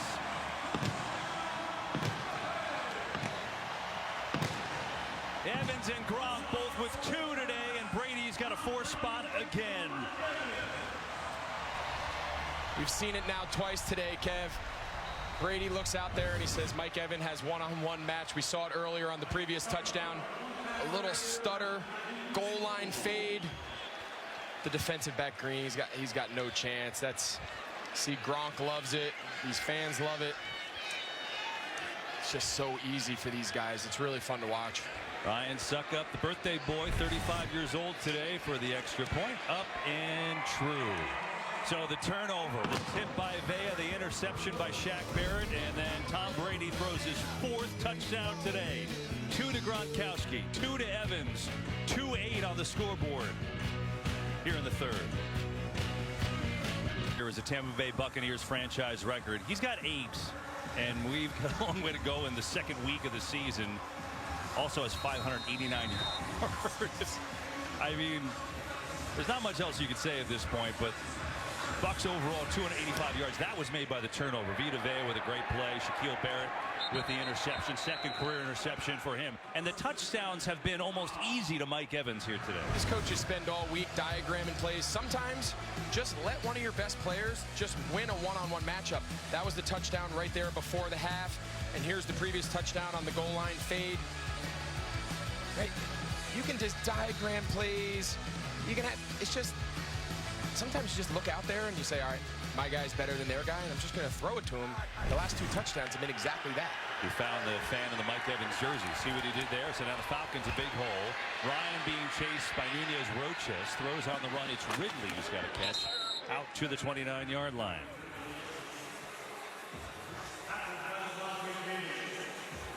Brady 40 touchdowns, 12 interceptions last year, threw for over 4,600 yards. Here's an idea, okay? 671 touchdowns. It's the most all time. Matt Ryan's had a great career. He's 300 behind him. 300. Mind-blowing. Mind-blowing. Really is. Quick go here. Get it to Gage, who's been in and out of the game. Back in. Russell Gage has a first down for the Falcons. He's got the all-time touchdowns record, and he's going to pass Drew Brees in a couple weeks for the most all-time passing yards. And who knows, you know, we kind of joked about, you know, Rob Gronkowski asked him this week in their little tape segment, are you going to play, could you play to 50? And he said, well, I could play to 50. So when we were on the call with him, I asked him if he was going to play to 90. He said no. That was a definitive no when you asked him that. 50 maybe, 90 no. He's 44 now, and it's still working just fine. Here's Ryan. Launches complete. Ridley again wide open as the Falcons mounting a little drive here. Yeah, and they got to stay. They can turn their tempo up, right? That can be the change that they might need to implement here to try to get something going. But don't go crazy. We saw it happen last week against Philadelphia. They went straight drop. That's not really what they're built for up front. Stay with your plan.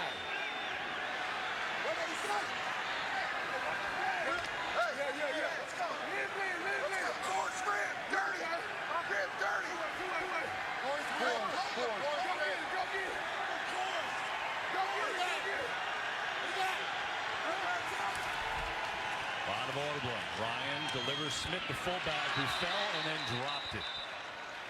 Incomplete. By the way, before that play, Jamel Dean limped off, so he's been on and off again, and that man, Ross Cockrell, who's been on and off again, is on. So right now it's Davis and Cockrell, the starting corners. Yeah, and that's not what Tampa wants to see. This game's clearly, at this point at least it seems, in hand.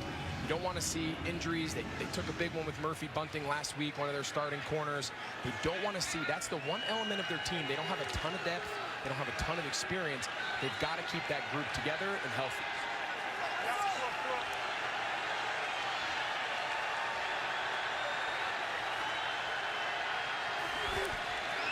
down. Ryan slings it out to Davis, and Davis lowers his shoulder there, tries to deliver some punishment. And they mark him out of bounds at the 45. We have 3rd down and 5. We came into this game, there was a lot of uncertainty last week. Jalen Mayfield, the rookie left guard, was under some heat. He gave up a couple late sacks.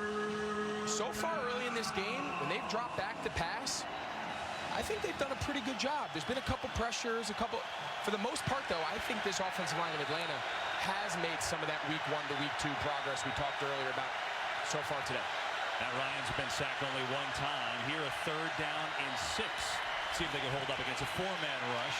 They will. Patterson has it in the 1st down. Still on his feet. Cordero Patterson breaks another tackle on his way. Touchdown, Atlanta. And now hang on. They're going to say he was out at the 23.5. That was a heck of an effort anyway by Patterson. Let's see if he was out. Oh, no. Oh, that's a touchdown. That's a touchdown. Now, they didn't blow the whistle, did they? They did not. So can they challenge it? But, there it is. That's where they're marking. Good call. Yep. It was on I think they're going to challenge it, but they're probably going to lose on that second replay. Atlanta celebrating like they... Yeah, I think that replay was pretty definitive. I feel like his left toe tapped. Let's see it again. Yeah. Yeah, he's out. And not by much. No, what a great effort. Either way, Cordell Patterson came in the league as a wide receiver, then kind of was a hybrid guy, kick returner. He's really morphed into a full-time running back, but the receiver skills, they really create an interesting weapon. The runner stepping out of bounds is not a challengeable aspect in that play. 1st down. Yeah, once they blow it dead, and so they did. They say they can't challenge. Falcons get a big gainer, though. Be back after this. Patterson did step out of bounds. You're going to watch his left toe just hit the sideline. Arthur Smith threw the challenge flag, but this is not reviewable. Even if he didn't step out, the play is blown dead. A score cannot be awarded. All right, Dean, thanks very much. Good to see you, by the way. Dean Blandino, 4th member of our crew, making an appearance here in week 2, and that's what happened. Ruled it dead. It was a heck of a play. Still a 23-yard gain for Atlanta. They give it to Patterson again. And you know what, Greg? He's been impressive the first couple weeks. You know, he's always been like trying to find exactly what role he's going to be, except for a kick returner. We know he's historically good. But it feels like he fits here in Atlanta so far. He does. It gives him a little bit of a versatile kind of tool they can move around, you know, along the likes of Kyle Pitts. As Arthur Smith continues to work with this group, and again, it's early, some of these chess pieces that he learns to really take advantage of their skill sets, I think we're going to see this offense continue to come together. Ryan loads up and just misfires, I think, unless he did it on purpose to Ridley. Yeah, but Patterson, 3 catches, 50 yards. Got 5 rushes, 14 yards, and a touchdown. He's been heavily involved. He has, and the same, especially early, the same thing did last week. They got him off, they got him some downhill runs, threw him a couple balls out of the backfield. He's a really interesting guy to pay attention to. It's not easy making those position changes this deep into your career, but the early signs are that he can handle it. Now a 3rd and long, 9th play of the drive.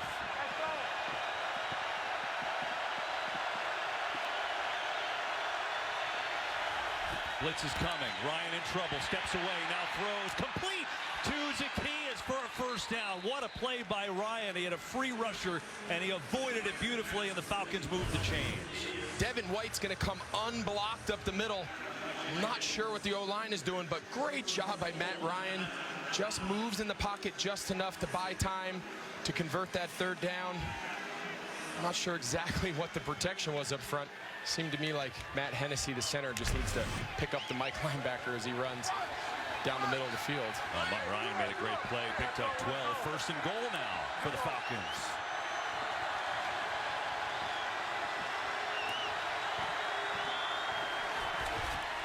Ryan looking, throwing inside the 5. He's got a catch. It's Gage again, who's been in again, out again with some muscle issues. But you know what? Makes the catch, and they move it down to the 1. And Pam touched on it when Arthur Smith went into the half feeling really good about his guys' fight. This right here is fight. You got a young team, you're on the road, you're playing the Super Bowl, defending Super Bowl champs. Yes, they want to win. Of course, everybody in the league does. They're seeing the fight right now that Arthur Smith preaches to his guys every single day. They go Wildcat. Cordero Patterson is the guy behind center right now. Oh, it's loose. Patterson goes back and dives on it. The only thing he could do, that was almost a disaster. And that's the risk you take when you do the Wildcat sometimes. Yeah, I think he was just going to fake it to Mike Davis, and he was going to follow his own line to the left. And watch, he just slaps this ball. He's trying to tuck the ball away. Oh, that's a tough break there. He had some space. He had some blockers in front of him. Cordell Patterson can hang on to that ball through that mesh. So now it moves it back. 3rd and goal from the 10. Ryan fires Pitts inside the 5, and he's stuffed right there. Now you would assume they'd have to go on 4th and goal. Whitehead on the stop. Go for it. Hey, Arthur Smith, you're preaching toughness. You're preaching finish. Go for it. Get your team back in this game right now. It looks like that's what they're going to do. I love it. When he talks aggressiveness, KB, these are the decisions that if you can convert here, really ignite your team. Todd Bowles against Arthur Smith. Who's got the best call? Who's got the best execution? 4th and goal.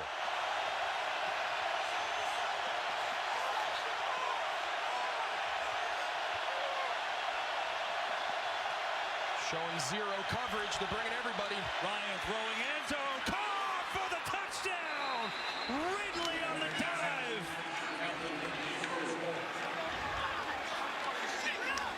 Todd Bowles, he dials up what they call a zero pressure, where you see all those guys lined up at the line of scrimmage. They all come. It's one-on-one on the outside. Watch Ridley and Zacchaeus do a little mesh. Ross Cockrell's a little behind. Great throw, great play. What an answer out of this Atlanta Falcons offense. Great drive. I love the 4th down call by Arthur Smith. Coming to life here a little bit. He's got to feel good about these guys. That's a big-time drive for the Falcons.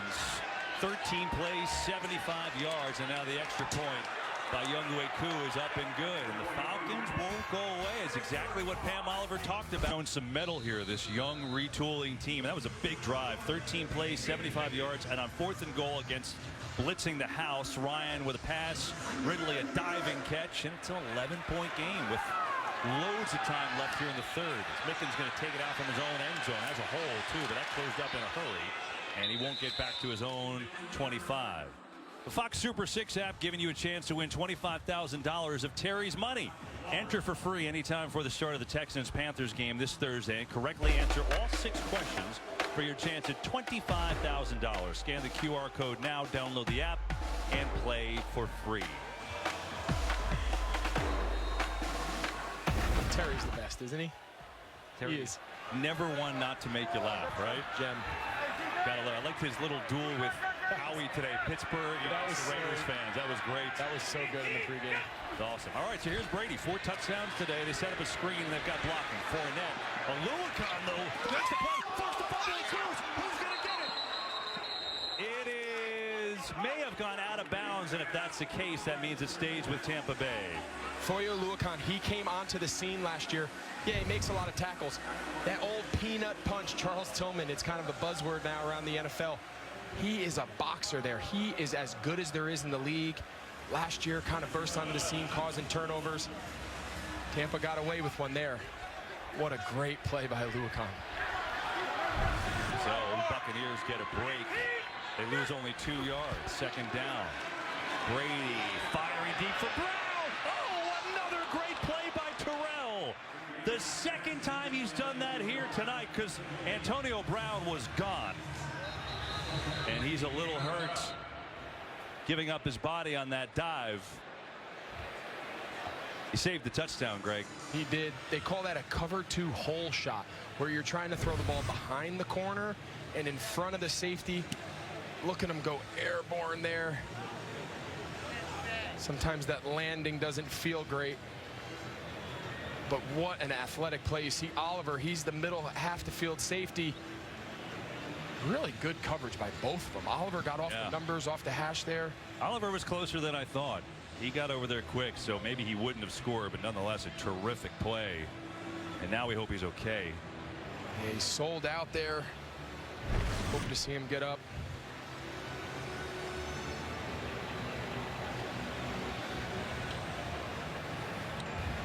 So while we wait and Terrell tries to hopefully get his win back, we've got a game break. Let's check in with Kurt Menefee.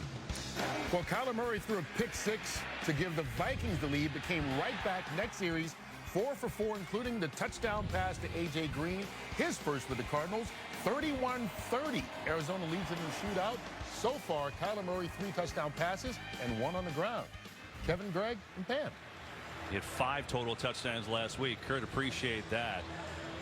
Here, it's 28-17 Buccaneers, and this brings up a very interesting play on 3rd and 12.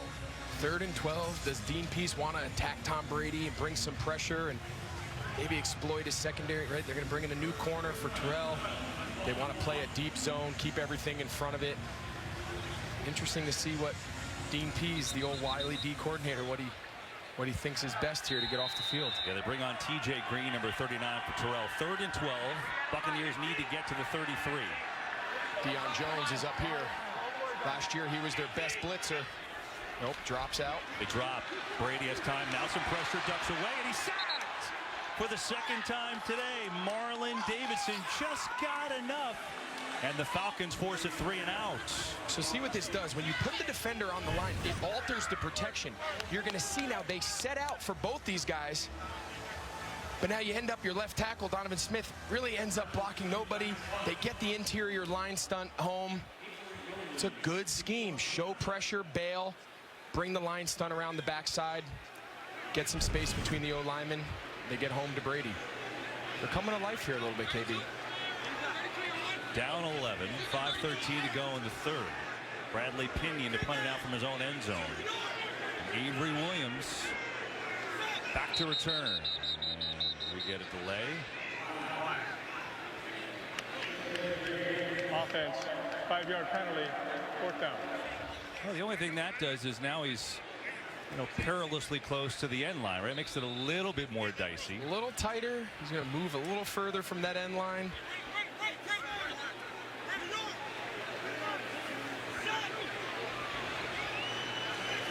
Williams had 6 punt return touchdowns in college. Good high kick.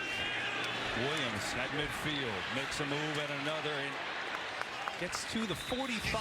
A good starting field position for the Falcons. Find themselves down 11. Chance to really get back into it now.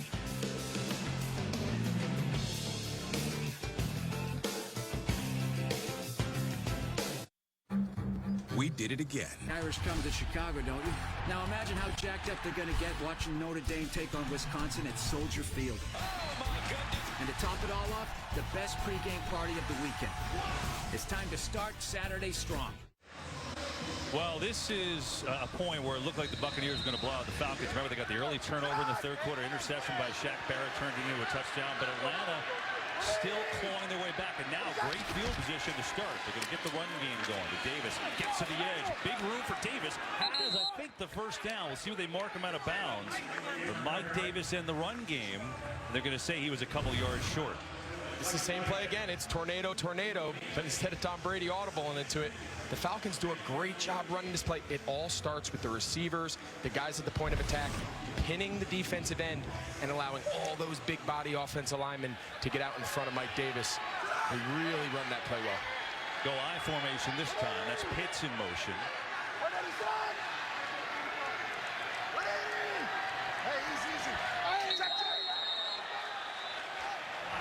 Start. Number 77, offense, 5-yard penalty, remains 2nd down. That's on Jalen Mayfield. The young guy had a tough one last week. I love that Arthur Smith stuck with him.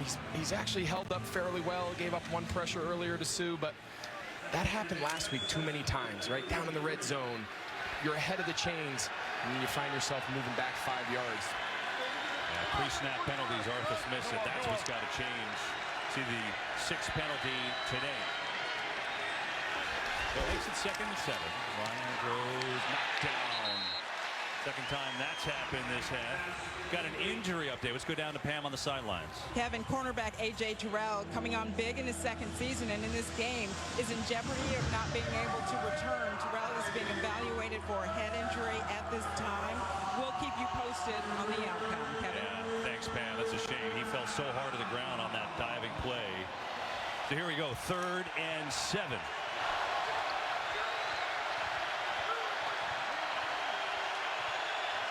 You got Ndamukong Suh right here. He's playing defensive end, trying to get 3 one-on-one matchups. It's blocked for a minute. Ryan gets it open. Wide open is Ridley. Sprinting towards the change. Got it and more. Stays inbounds inside the 25. Another 3rd down conversion for Atlanta. Now it's a mix of, you see, they got 3 guys over here, right? So they want to take, but Shaq Barrett gets some good pressure. Matt Ryan does a great job getting through his progression. He knows he doesn't have a lot of time. Listen, if Matt Ryan can keep this offense out of long, 3rd and long, must-pass situations, if he can get the ball out of his hand, this offensive line is much better equipped to handle those situations. Falcons 6 of 11 on 3rd down now. They've been picking them up at a rapid rate as Davis with a lead block of hers, but then it's swarmed. That hole closed up in a hurry because Levante David said,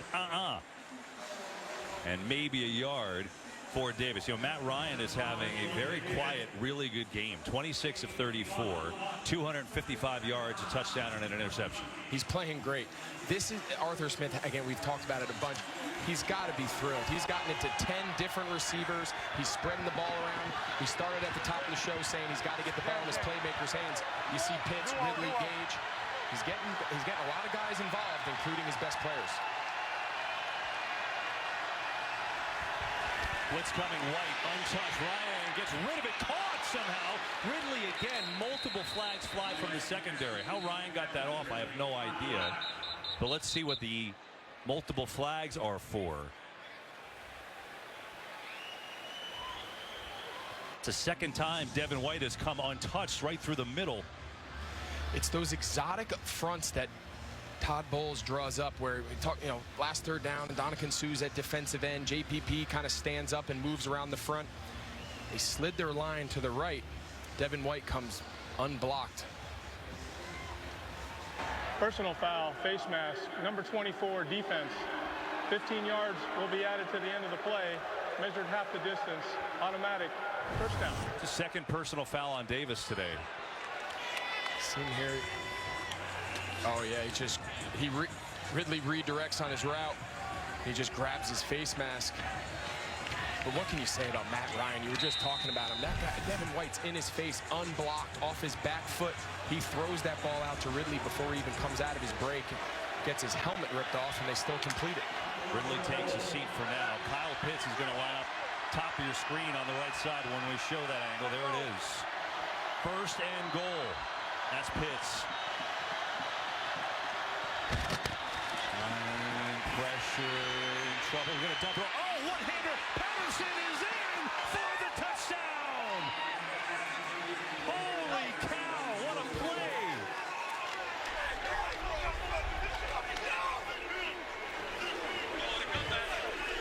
Cardell Patterson, I mean, what more can you say? He comes up and he blocks Devin White, and he sees his quarterback in trouble, and all he does is just release. What a heads-up play. Matt Ryan's playing out of his mind right now. Looks like they're going to line up here and go for 2 to try to cut it to a 3-point game. Got ourselves an awesome game here, KB. This is quite the effort by Atlanta. After they turn it over on their first possession, you're thinking, oh boy, they're in some trouble. And now if they get this, they'd make it a 3-point game, as you say. Going for 2.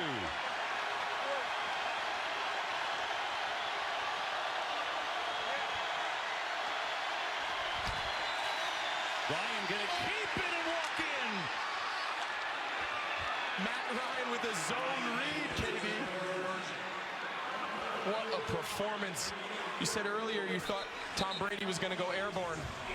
Matt Ryan went airborne. What an effort. This was incredible to me. White in Ryan's face just drew him up, and then Patterson, I mean, going up to dunk it. Look at that catch. Cordell Patterson was blocking. He was blocking Devin White. and then just kind of alertly just slips past him. Matt Ryan does a little jump pass over the top of Devin White. Look at the pump. He's fired up. He should be. Matt Ryan on the zone read, just like in the streets of Philly, growing up. It's unbelievable. Arthur Smith, I'll tell you what, in this second half, he's had the play calls he's needed. The 4th down conversion, dare the 2-point play to make this a field goal game. Got to tip your cap. Arthur Smith has answered the bell as a play caller. They got something brewing. We asked him early. Remember, we were a little confused. The 4th downs, a couple of strange calls early in the game, but he has been aggressive. There is no question about it. As they kick it to the up man, that's Miller. The speedster gets to the outside and out across the 30. So it's a 3-point game after all this, and the Falcons working their way back. They were down 28-10 early 3rd quarter, and Arthur Smith, he has been aggressive, as he told us. He has had his team show fight, as Pam Oliver told us. This has been impressive. Now we got a game. 1:37 to go 3rd quarter. It's a whole new day. This is awesome. What a great game. Now it's Brady time. 4 touchdowns for him. Ronald Jones the back for the 1st and 10. To throw it. Pressure. Gets it to Jones, who's wide open and just walks out of bounds. He didn't get the 1st down. He kind of tiptoed shy of the 1st down. It's only 9 yards. That was so bizarre. And now he leaves him in 2nd and 1. Oh, that's a problem. That's Mike Evans, who just goes down as he tried to walk off.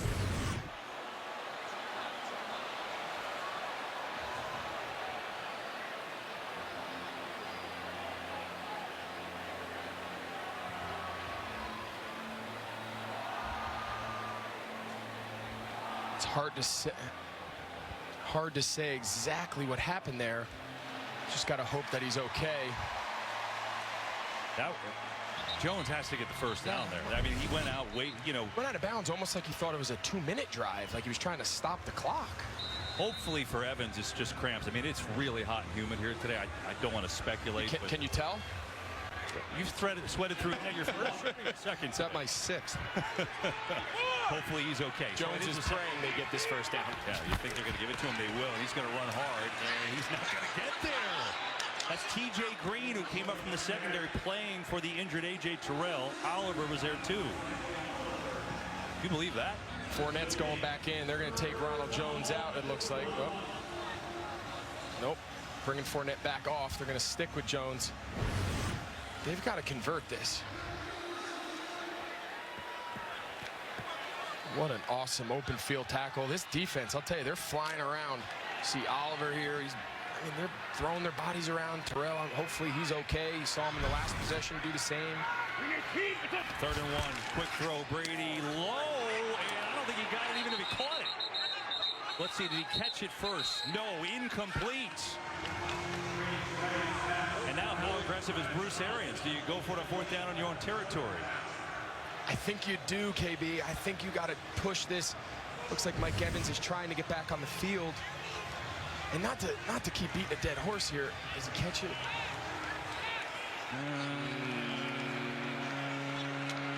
No. I don't think. Right there, it's no. So they're going for this. This is critical. I like it. Evans back on the field. Jones has it. Redemption for Ronald Jones, who could take a breath after he stepped out earlier, and it's a 1st down. Yeah, they don't get that there. Ronald Jones is coming to the sideline, not feeling great about 1st down, but he was hard. He was getting that. They weren't going to block anyone. He was still going to get that 1st down. He wasn't coming to face Bruce Arians on the sideline, but you talk about aggressiveness. So Arthur Smith gets his team back down the field, plays aggressive, and Bruce Arians just answers the bell.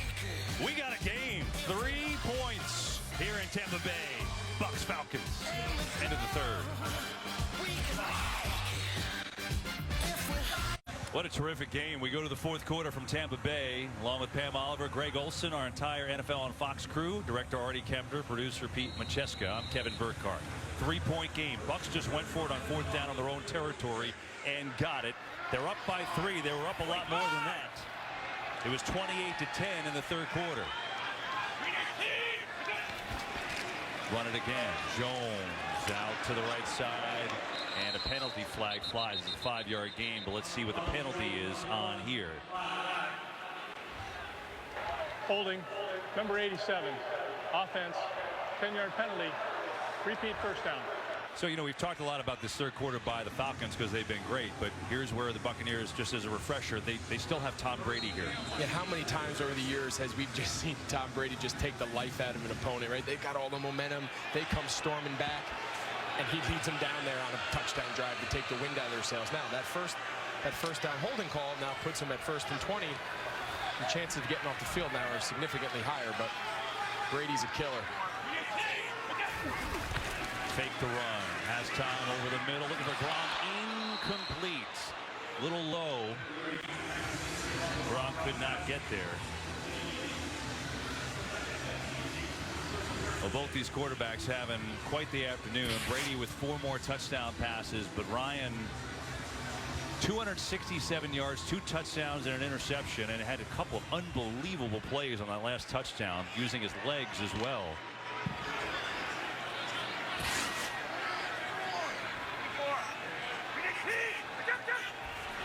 Blitz coming.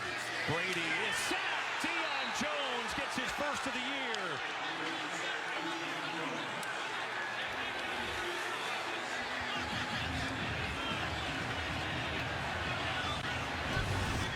Deion Jones, you see him right here.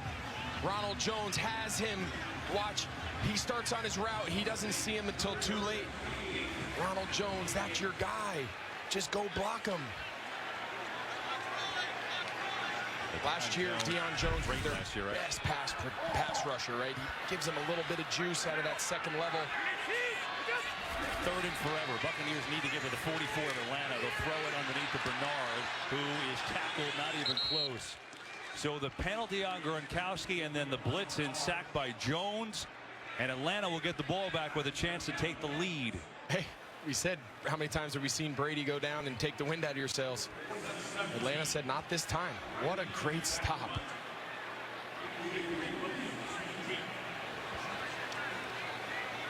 Dean Pease has got this defense humming. Former Patriot coordinator, won a Super Bowl with Tom Brady. He's won 2 Super Bowls as a coordinator. His unit playing hard today. Booming punt by Pinion. Wow. So rocket back there, and Williams going to let it go. A Buccaneer bounce. What a punt by Bradley Pinion, who had an unbelievable week last week. That time 59 yards, no return, and Atlanta's got a long way to go. 3-point game. Falcons trail, but it's their ball when we come back.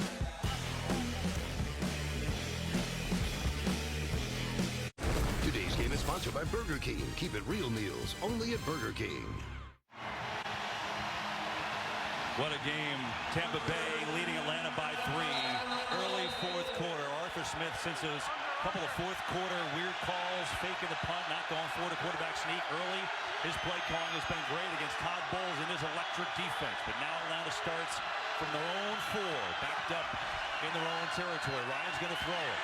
Over the middle, gets it to Davis. Davis makes a move across to 10 and a solid pickup. He's going to pick up 7 yards on 1st down. The easy thing to do is just to turn around and hand the ball off. If you're Matt Ryan, this is what you're seeing right now. How is this for intimidating? Right, but the easy thing would be to do, KB, is just turn around, hand the ball off, get 2-3 yards, get out from the shadow of your own goalpost. Arthur Smith, you touched on it. He's a new man right now. He's pushing the envelope. He feels he's found an advantage, and he's going to keep the pressure on this defense.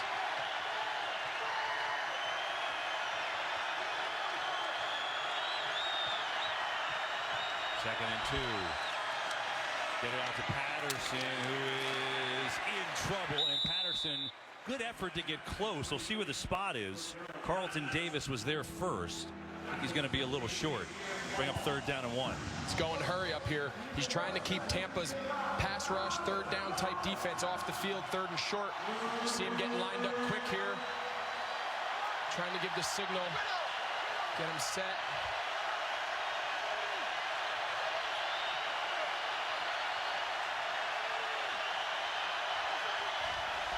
They will run it, and that is buried. Oh, my goodness. Rakeem Nunez Roches came flying in to make the play. Chris Lindstrom just can't get his hat across. What a big-time play. See him right here. Just immediate penetration. Cardell Patterson has nowhere to go. Huge, huge play right there. Nunez Roches is a quiet, good game on the interior. That's his 8th tackle today, and obviously that's the biggest one so far. Antonio Brown is back to receive this punt, Greg. That's the first time today for him. So Bruce Arians looking for a home run ball. Nizelek, the rookie punter, not a good kick. And it's out of bounds. What a time for a kick like that. That's the second one today. And Tampa Bay is going to take over deep into Atlanta territory. They will mark it at the 45, it looks like. And while they do that, get this message from Geico. Did you know Geico could save you hundreds on car insurance and a whole lot more? So what are you waiting for? Hip Hop Group Tag Team to help you plan dessert? French vanilla, rocky road, chocolate, peanut butter cookie dough.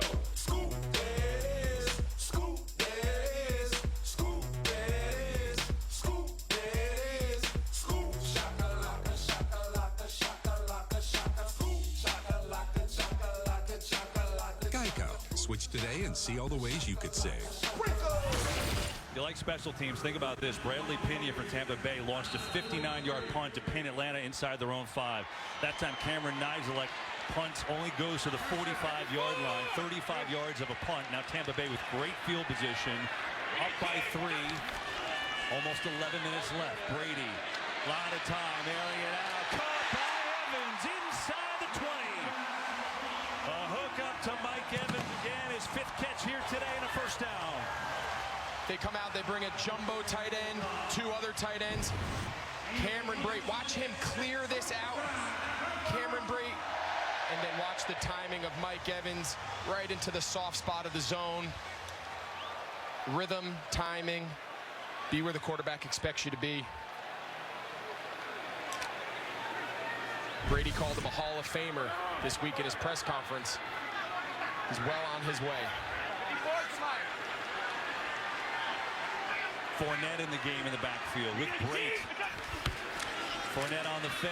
Brady loading up, gets it Fournette out of the backfield. He breaks a tackle. And he's going to be stuffed there at about the 12 as the Bucs surge forward. Well, Tom Brady and this Buccaneers team, offensively, they're on quite a run. Obviously, we know they won the Super Bowl, but, you know, 31 points in the second half of that game, Week 15, which we told you about. Think about this, though. 8 straight wins since then with 30-plus points. It ties the longest streak in history. It's been done 2 other times by him in New England in 07 and 2010.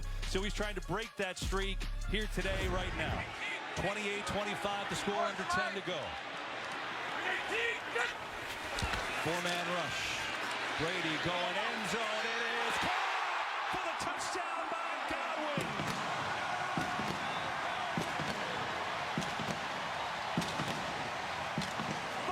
Touchdowns for Brady.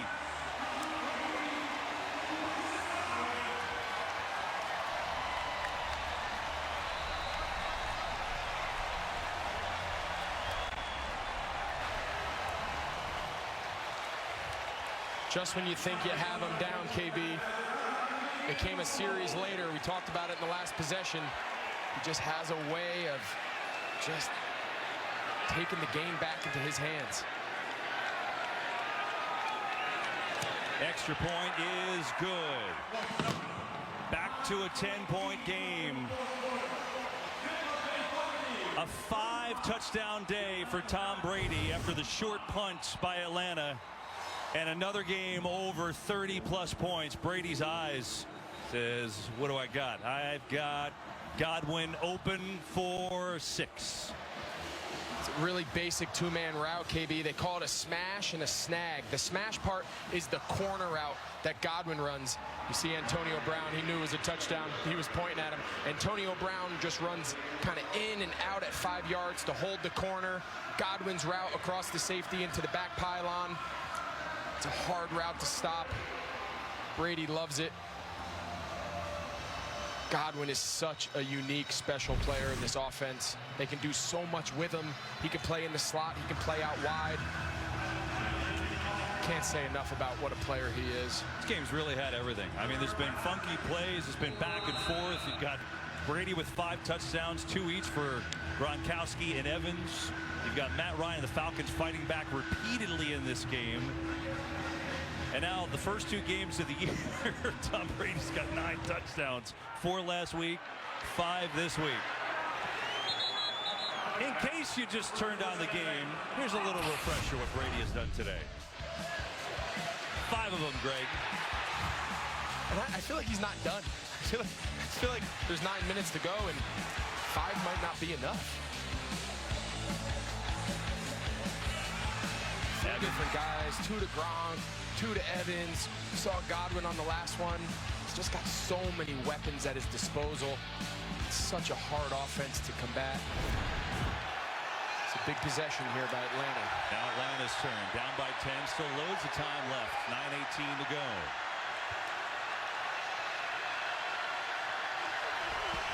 Quick throw, far side of the field again. That is Gage getting involved for a short gain.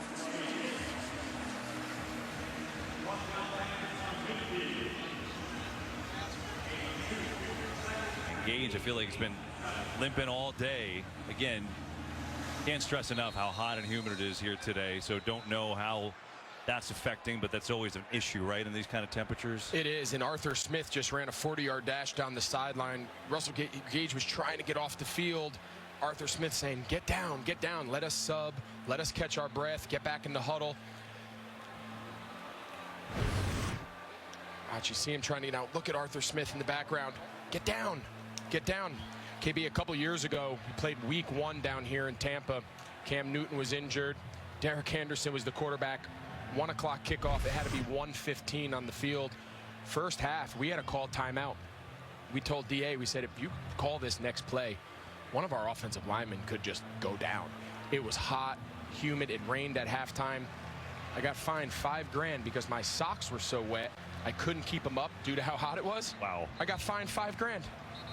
So that's my memory of the humidity here in Tampa. Well, that is maybe not wet socks, wet shirts today. I'm not far off.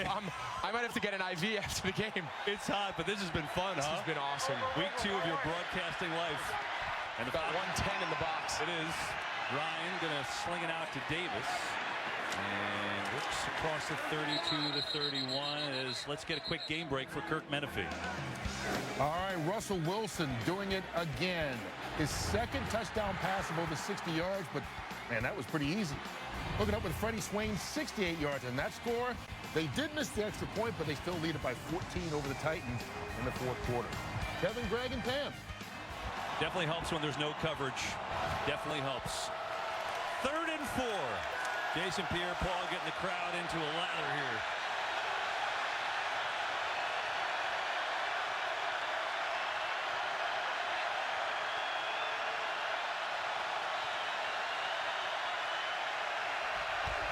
Blitz coming. Ryan sees it. Oh, it's intercepted. Picked off. Edwards has it all the way for the touchdown.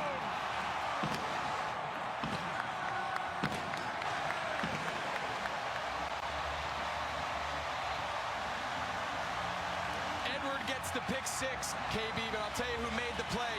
JPP standing up over the left side. He comes on the stunt. He gets in Matt Ryan's face. Causes him to be a little hurt. JPP was fired up. Edwards gets the pick 6. Watch JPP. He lines him outside. Oh, no, it was Golston. I'm sorry, it was Golston, but what a great job by the front. Edwards steps in front and picks it. Not a great ball, a little off timing. The pressure definitely had an impact on him there. And the extra point is no good. Mike Edwards stepping in to knock it away to himself. Stayed with it, took it all the way back to the house.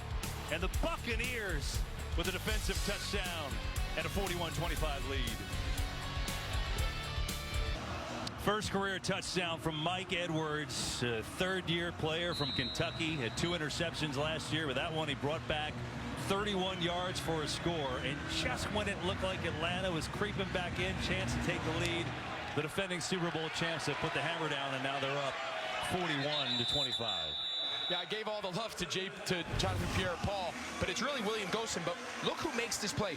Watch Devin White just take out Jalen Mayfield, the left guard. He's not even trying to rush the passer. That allows William Golston on that pick stunt to get through, put the pressure on Matt Ryan.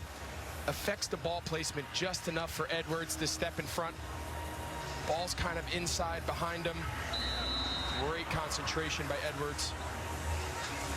I gave JPP all the love on the pick, but either way, the D-line and the Bucs there, they forced that pick, and Edwards took advantage of it. Well, he liked it regardless, as you can see. And now the Falcons have a lot of work and not as much time with 7:50 to go as they get it out near a first down to Zacchaeus. It's interesting, you're talking about Devin White there. They're going to go fast. We spent some time with him on a Zoom call, and I swear I could have listened to you two talk ball for hours. It was, what a personality he's got.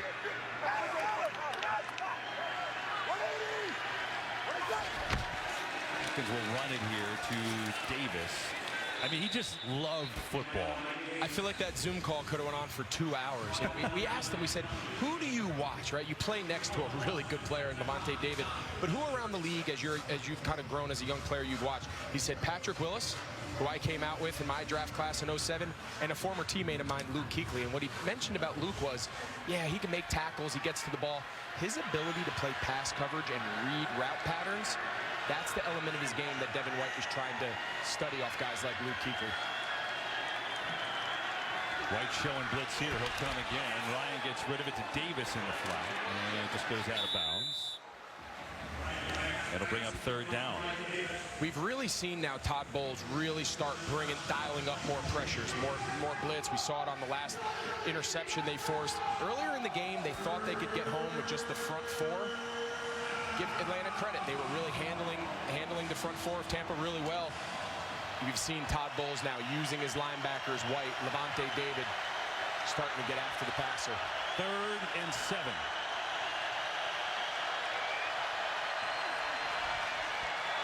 Ryan, trouble, chase, throws, complete. Davis reverses field, tries to get to the sticks, and he's going to be short.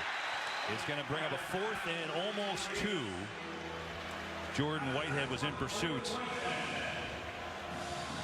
Now, obviously, they've got to go with 6 minutes left.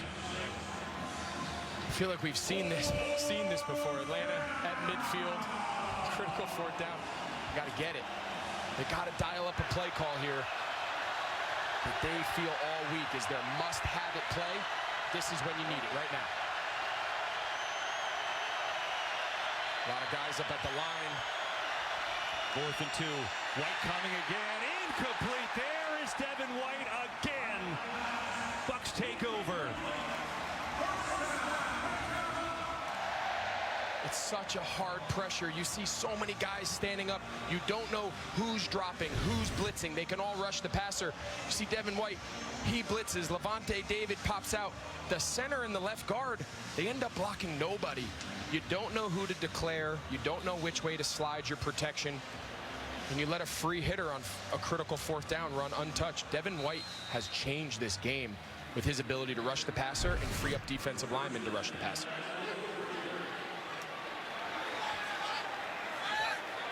So now the Buccaneers have the chance to really salt this game away, and they will try to run it to Fournette, who's got 3 yards on 1st down. Fox tomorrow, the wild return of the most epic show on television. When the power goes out, chaos sets in. Don't miss the season premiere of 911, The Blackout, tomorrow on Fox. With 5:15 to go, here from Tampa Bay, Florida, the defending champs, trying to improve to 2-0 on the year. Brady to throw it again. Maybe looking for 6 touchdowns. Incomplete. Had some pressure and had to get rid of it. Bullard came in hard charging. 3rd and 7.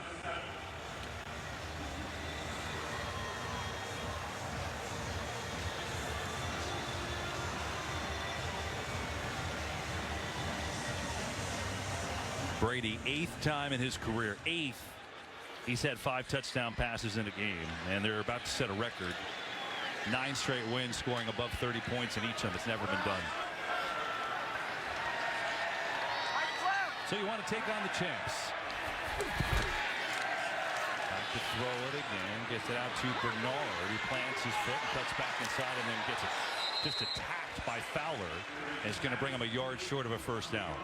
It just goes to show the margin for error that Atlanta has to play with right now at this stage of the rebuild, and the margin for error that Tampa gets to play with at this stage with all these veterans and all this experience. Vita Vea is coming back on the field for this 4th down. You know, it just, even though it looked like Atlanta was chipping away, it takes one break, one tip ball, one pick, and Tampa all of a sudden runs away with it. It just, when you're so talented, you have so many veterans, it's just so hard to knock them out. See big old Vita Vea right there. And Fournette is, I think, going to come up short on 4th down. Short. I'm with you. Grady Jarrett was there first.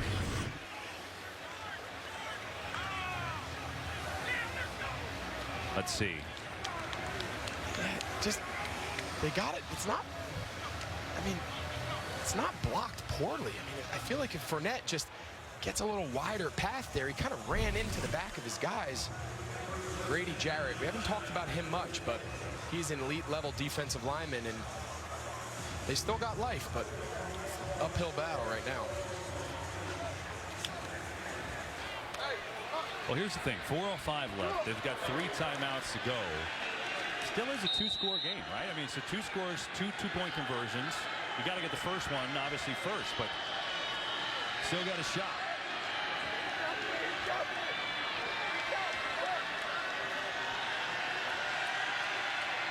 On first down, blitz coming. Ryan knocked way in the air, and that's going to be intercepted, and that's going to be returned for a touchdown by Edwards again. 2 interception touchdowns for Mike Edwards.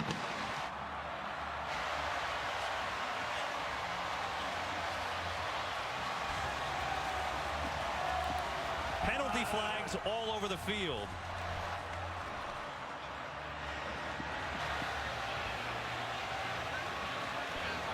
Was knocked high in the air by Carlton Davis, and then Edwards says, yeah, I'll take it. Ruling on the field is an interception, return for a touchdown. Taunting number 32 of the intercepting team. That's his first foul of this type with regard to disqualification. The 15-yard penalty will be enforced on the kickoff. Mike Edwards, you see him, he's off the left side of the offensive formation. He's out here. He's going to pressure. He's who ends up catching the ball on the interception. Watch, ball gets tipped. Ball gets tipped, but now watch. Edwards, who blitzes on the other side, he ends up hitting right in the chest. Unbelievable. Carlton Davis with a great, great tip, and Edwards gets his 2nd pick 6 of the quarter. This defense has just unleashed on Atlanta. You know, guys go their whole careers without a pick 6. He's had 2 in 2.5 minutes. Both off deflections. One he deflected to himself. Carlton Davis tips him the other one. Hey, good things happen. Just keep playing. Well, something else for the Buccaneers. You said at the very beginning of the show, right? Yeah, of course it's Brady. He's got 5 touchdowns, and then this offense is so loaded. But Todd Bowles and this defense, not a surprise now because you saw it in the Super Bowl. But Greg, I mean, they just are making plays, and they're electric, and they're tough for a whole game. And the unique combination that they have, the luxury of having down here in Tampa Bay, is typically, you know, your offense is scoring 30-plus points a game, 35-plus points a game. Usually your defense might be giving up, you know, their fair share along the way. They have such a dynamic and game-changing defense. To partner that with Tom Brady, we look back at some of his best New England Patriots teams. Their defenses with Belichick were so good. This defense has all the makings of being to that caliber. I don't know where their weakness is. Well, no one's found it in the last 9 games, as they're going to win 10 in a row now. And as I said, now 9 of those 10 will be above 30 points. They're well above it now, 48-25. And in some respects, you're going to look at it and say, oh, blowout. Kind of thought this game would be a blowout. And it turned into that. because of their defense late. I don't think the score really is indicative of the game we all saw unfold here. I think Atlanta was highly competitive. They fought, they battled. They had this a 3-point game, what seems like not too long ago. Yep. Patterson now on the return, trying to make something happen, and he gets out to the 30 before he is taken down there by KJ Britt. Next Sunday, big doubleheader on Fox. First, the Bears take on Baker Mayfield, and the Browns will be there for that one, Greg, along with Pam. And then America's Game of the Week, Tom Brady and the Bucs against Matthew Stafford and the Rams. How good is that?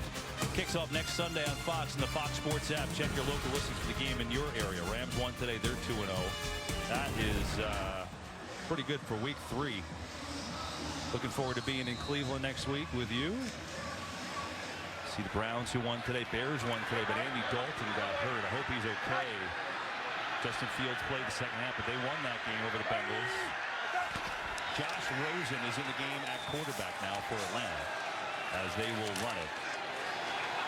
And running hard is Davis. So you talked about the score maybe not being indicative here.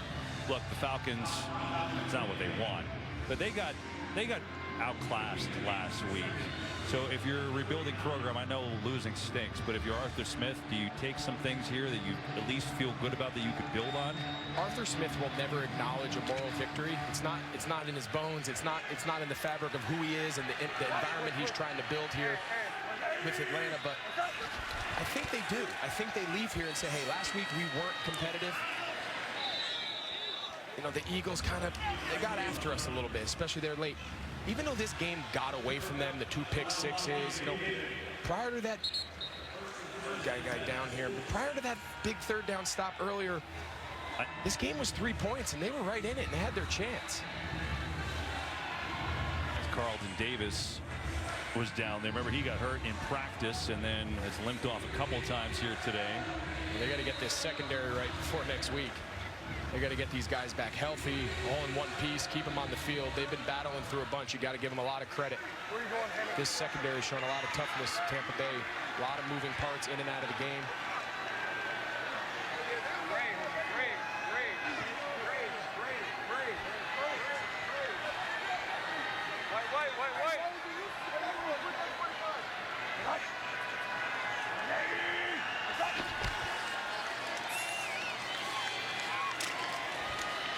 You know, so you came on, started talking about Todd Bowles and this defense. They've obviously made numerous plays, intercepted Matt Ryan 3 times, 2 touchdowns. He's going to be a head coach again, and he should be, and he'll be a good one.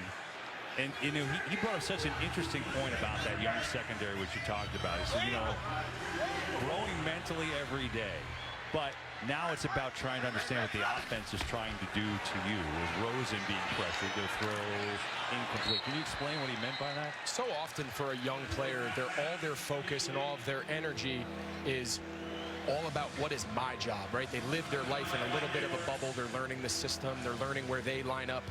The next step is, where do I fit in the bigger picture? Where do I fit in the concept of the defense, the schemes, the pressures? Where is the weakness in the zone?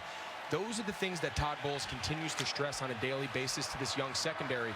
And when that light switch goes off and it clicks, they are going to be as good a defense as there is in the league. 3rd and 9 Atlanta. 2:03 to go.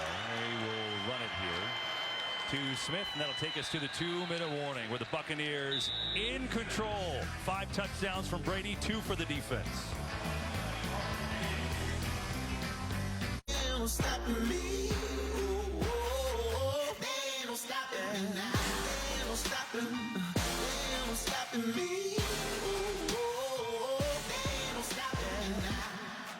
5 touchdowns for Brady, 2 touchdowns Gronkowski, 2 touchdowns Evans, 2 for Edwards. Mike, as in the safety. You heard me right. Second player ever for Tampa Bay to do that in a game. Rondé Barber the other. 4th down, Rosen flings it to nowhere, incomplete. And that will do it, as Tampa Bay will come out and take some knees and walk out of here 2-0 and get set for their big-time matchup on Fox next week with the Rams. That's going to be a good one. That's going to be a real good matchup. You know, Greg, it's kind of interesting for all the strengths of this Tampa Bay team. Obviously, they won the Super Bowl, and they bring everybody back. They've got all the coaches back. They've been tested the first 2 weeks. It's almost, in a way, a little bit better because they've Hasn't been easy for them, but they still find ways to win. The word thrown around a lot when you bring back all 22 starters is complacency. Are they too comfortable? I think through the first 2 weeks of the season, I think the Bucs have proved they're anything but complacent. They've been tested, to your point. They've battled back. They've won games in different fashions. They are going to be a tough out this year. You're going to have to just truly beat them for 4 quarters if you want to have a shot.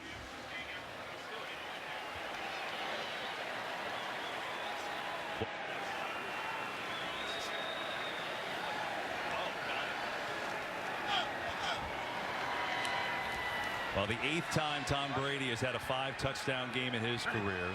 23rd time Rob Gronkowski has had a 2-touchdown game. They now have 102 touchdowns together as Brady to Gronkowski. Is that any good? Yeah, that's pretty good. I would say I think we'd all sign up for that. It's one of the best combinations in NFL history, regardless of position. You know, not just tight end, and they got a special thing brewing down here in Tampa. That's for sure. Really a lot of fun here today. And the Buccaneers are going to go to 2-0 with Bruce Arians looking on. And the Falcons, Arthur Smith, did a lot of good things today, but are going to come up short with the turnovers in the 4th quarter. I'd like to thank our entire NFL on Fox crew today. What a crew we have. We're so lucky with this group. And in the booth with Jeff Nelson, Mitch Smith, Kevin Olson, Marty Kempner, Pete Macheska, Aaron Suiza, our broadcast associate. That'll do it. 48-25. Buccaneers get the win. They are 2-0. And they've got the Rams next week. 5-touchdown day for Brady. On to LA they go. Come back and wrap this up from Florida in just a moment.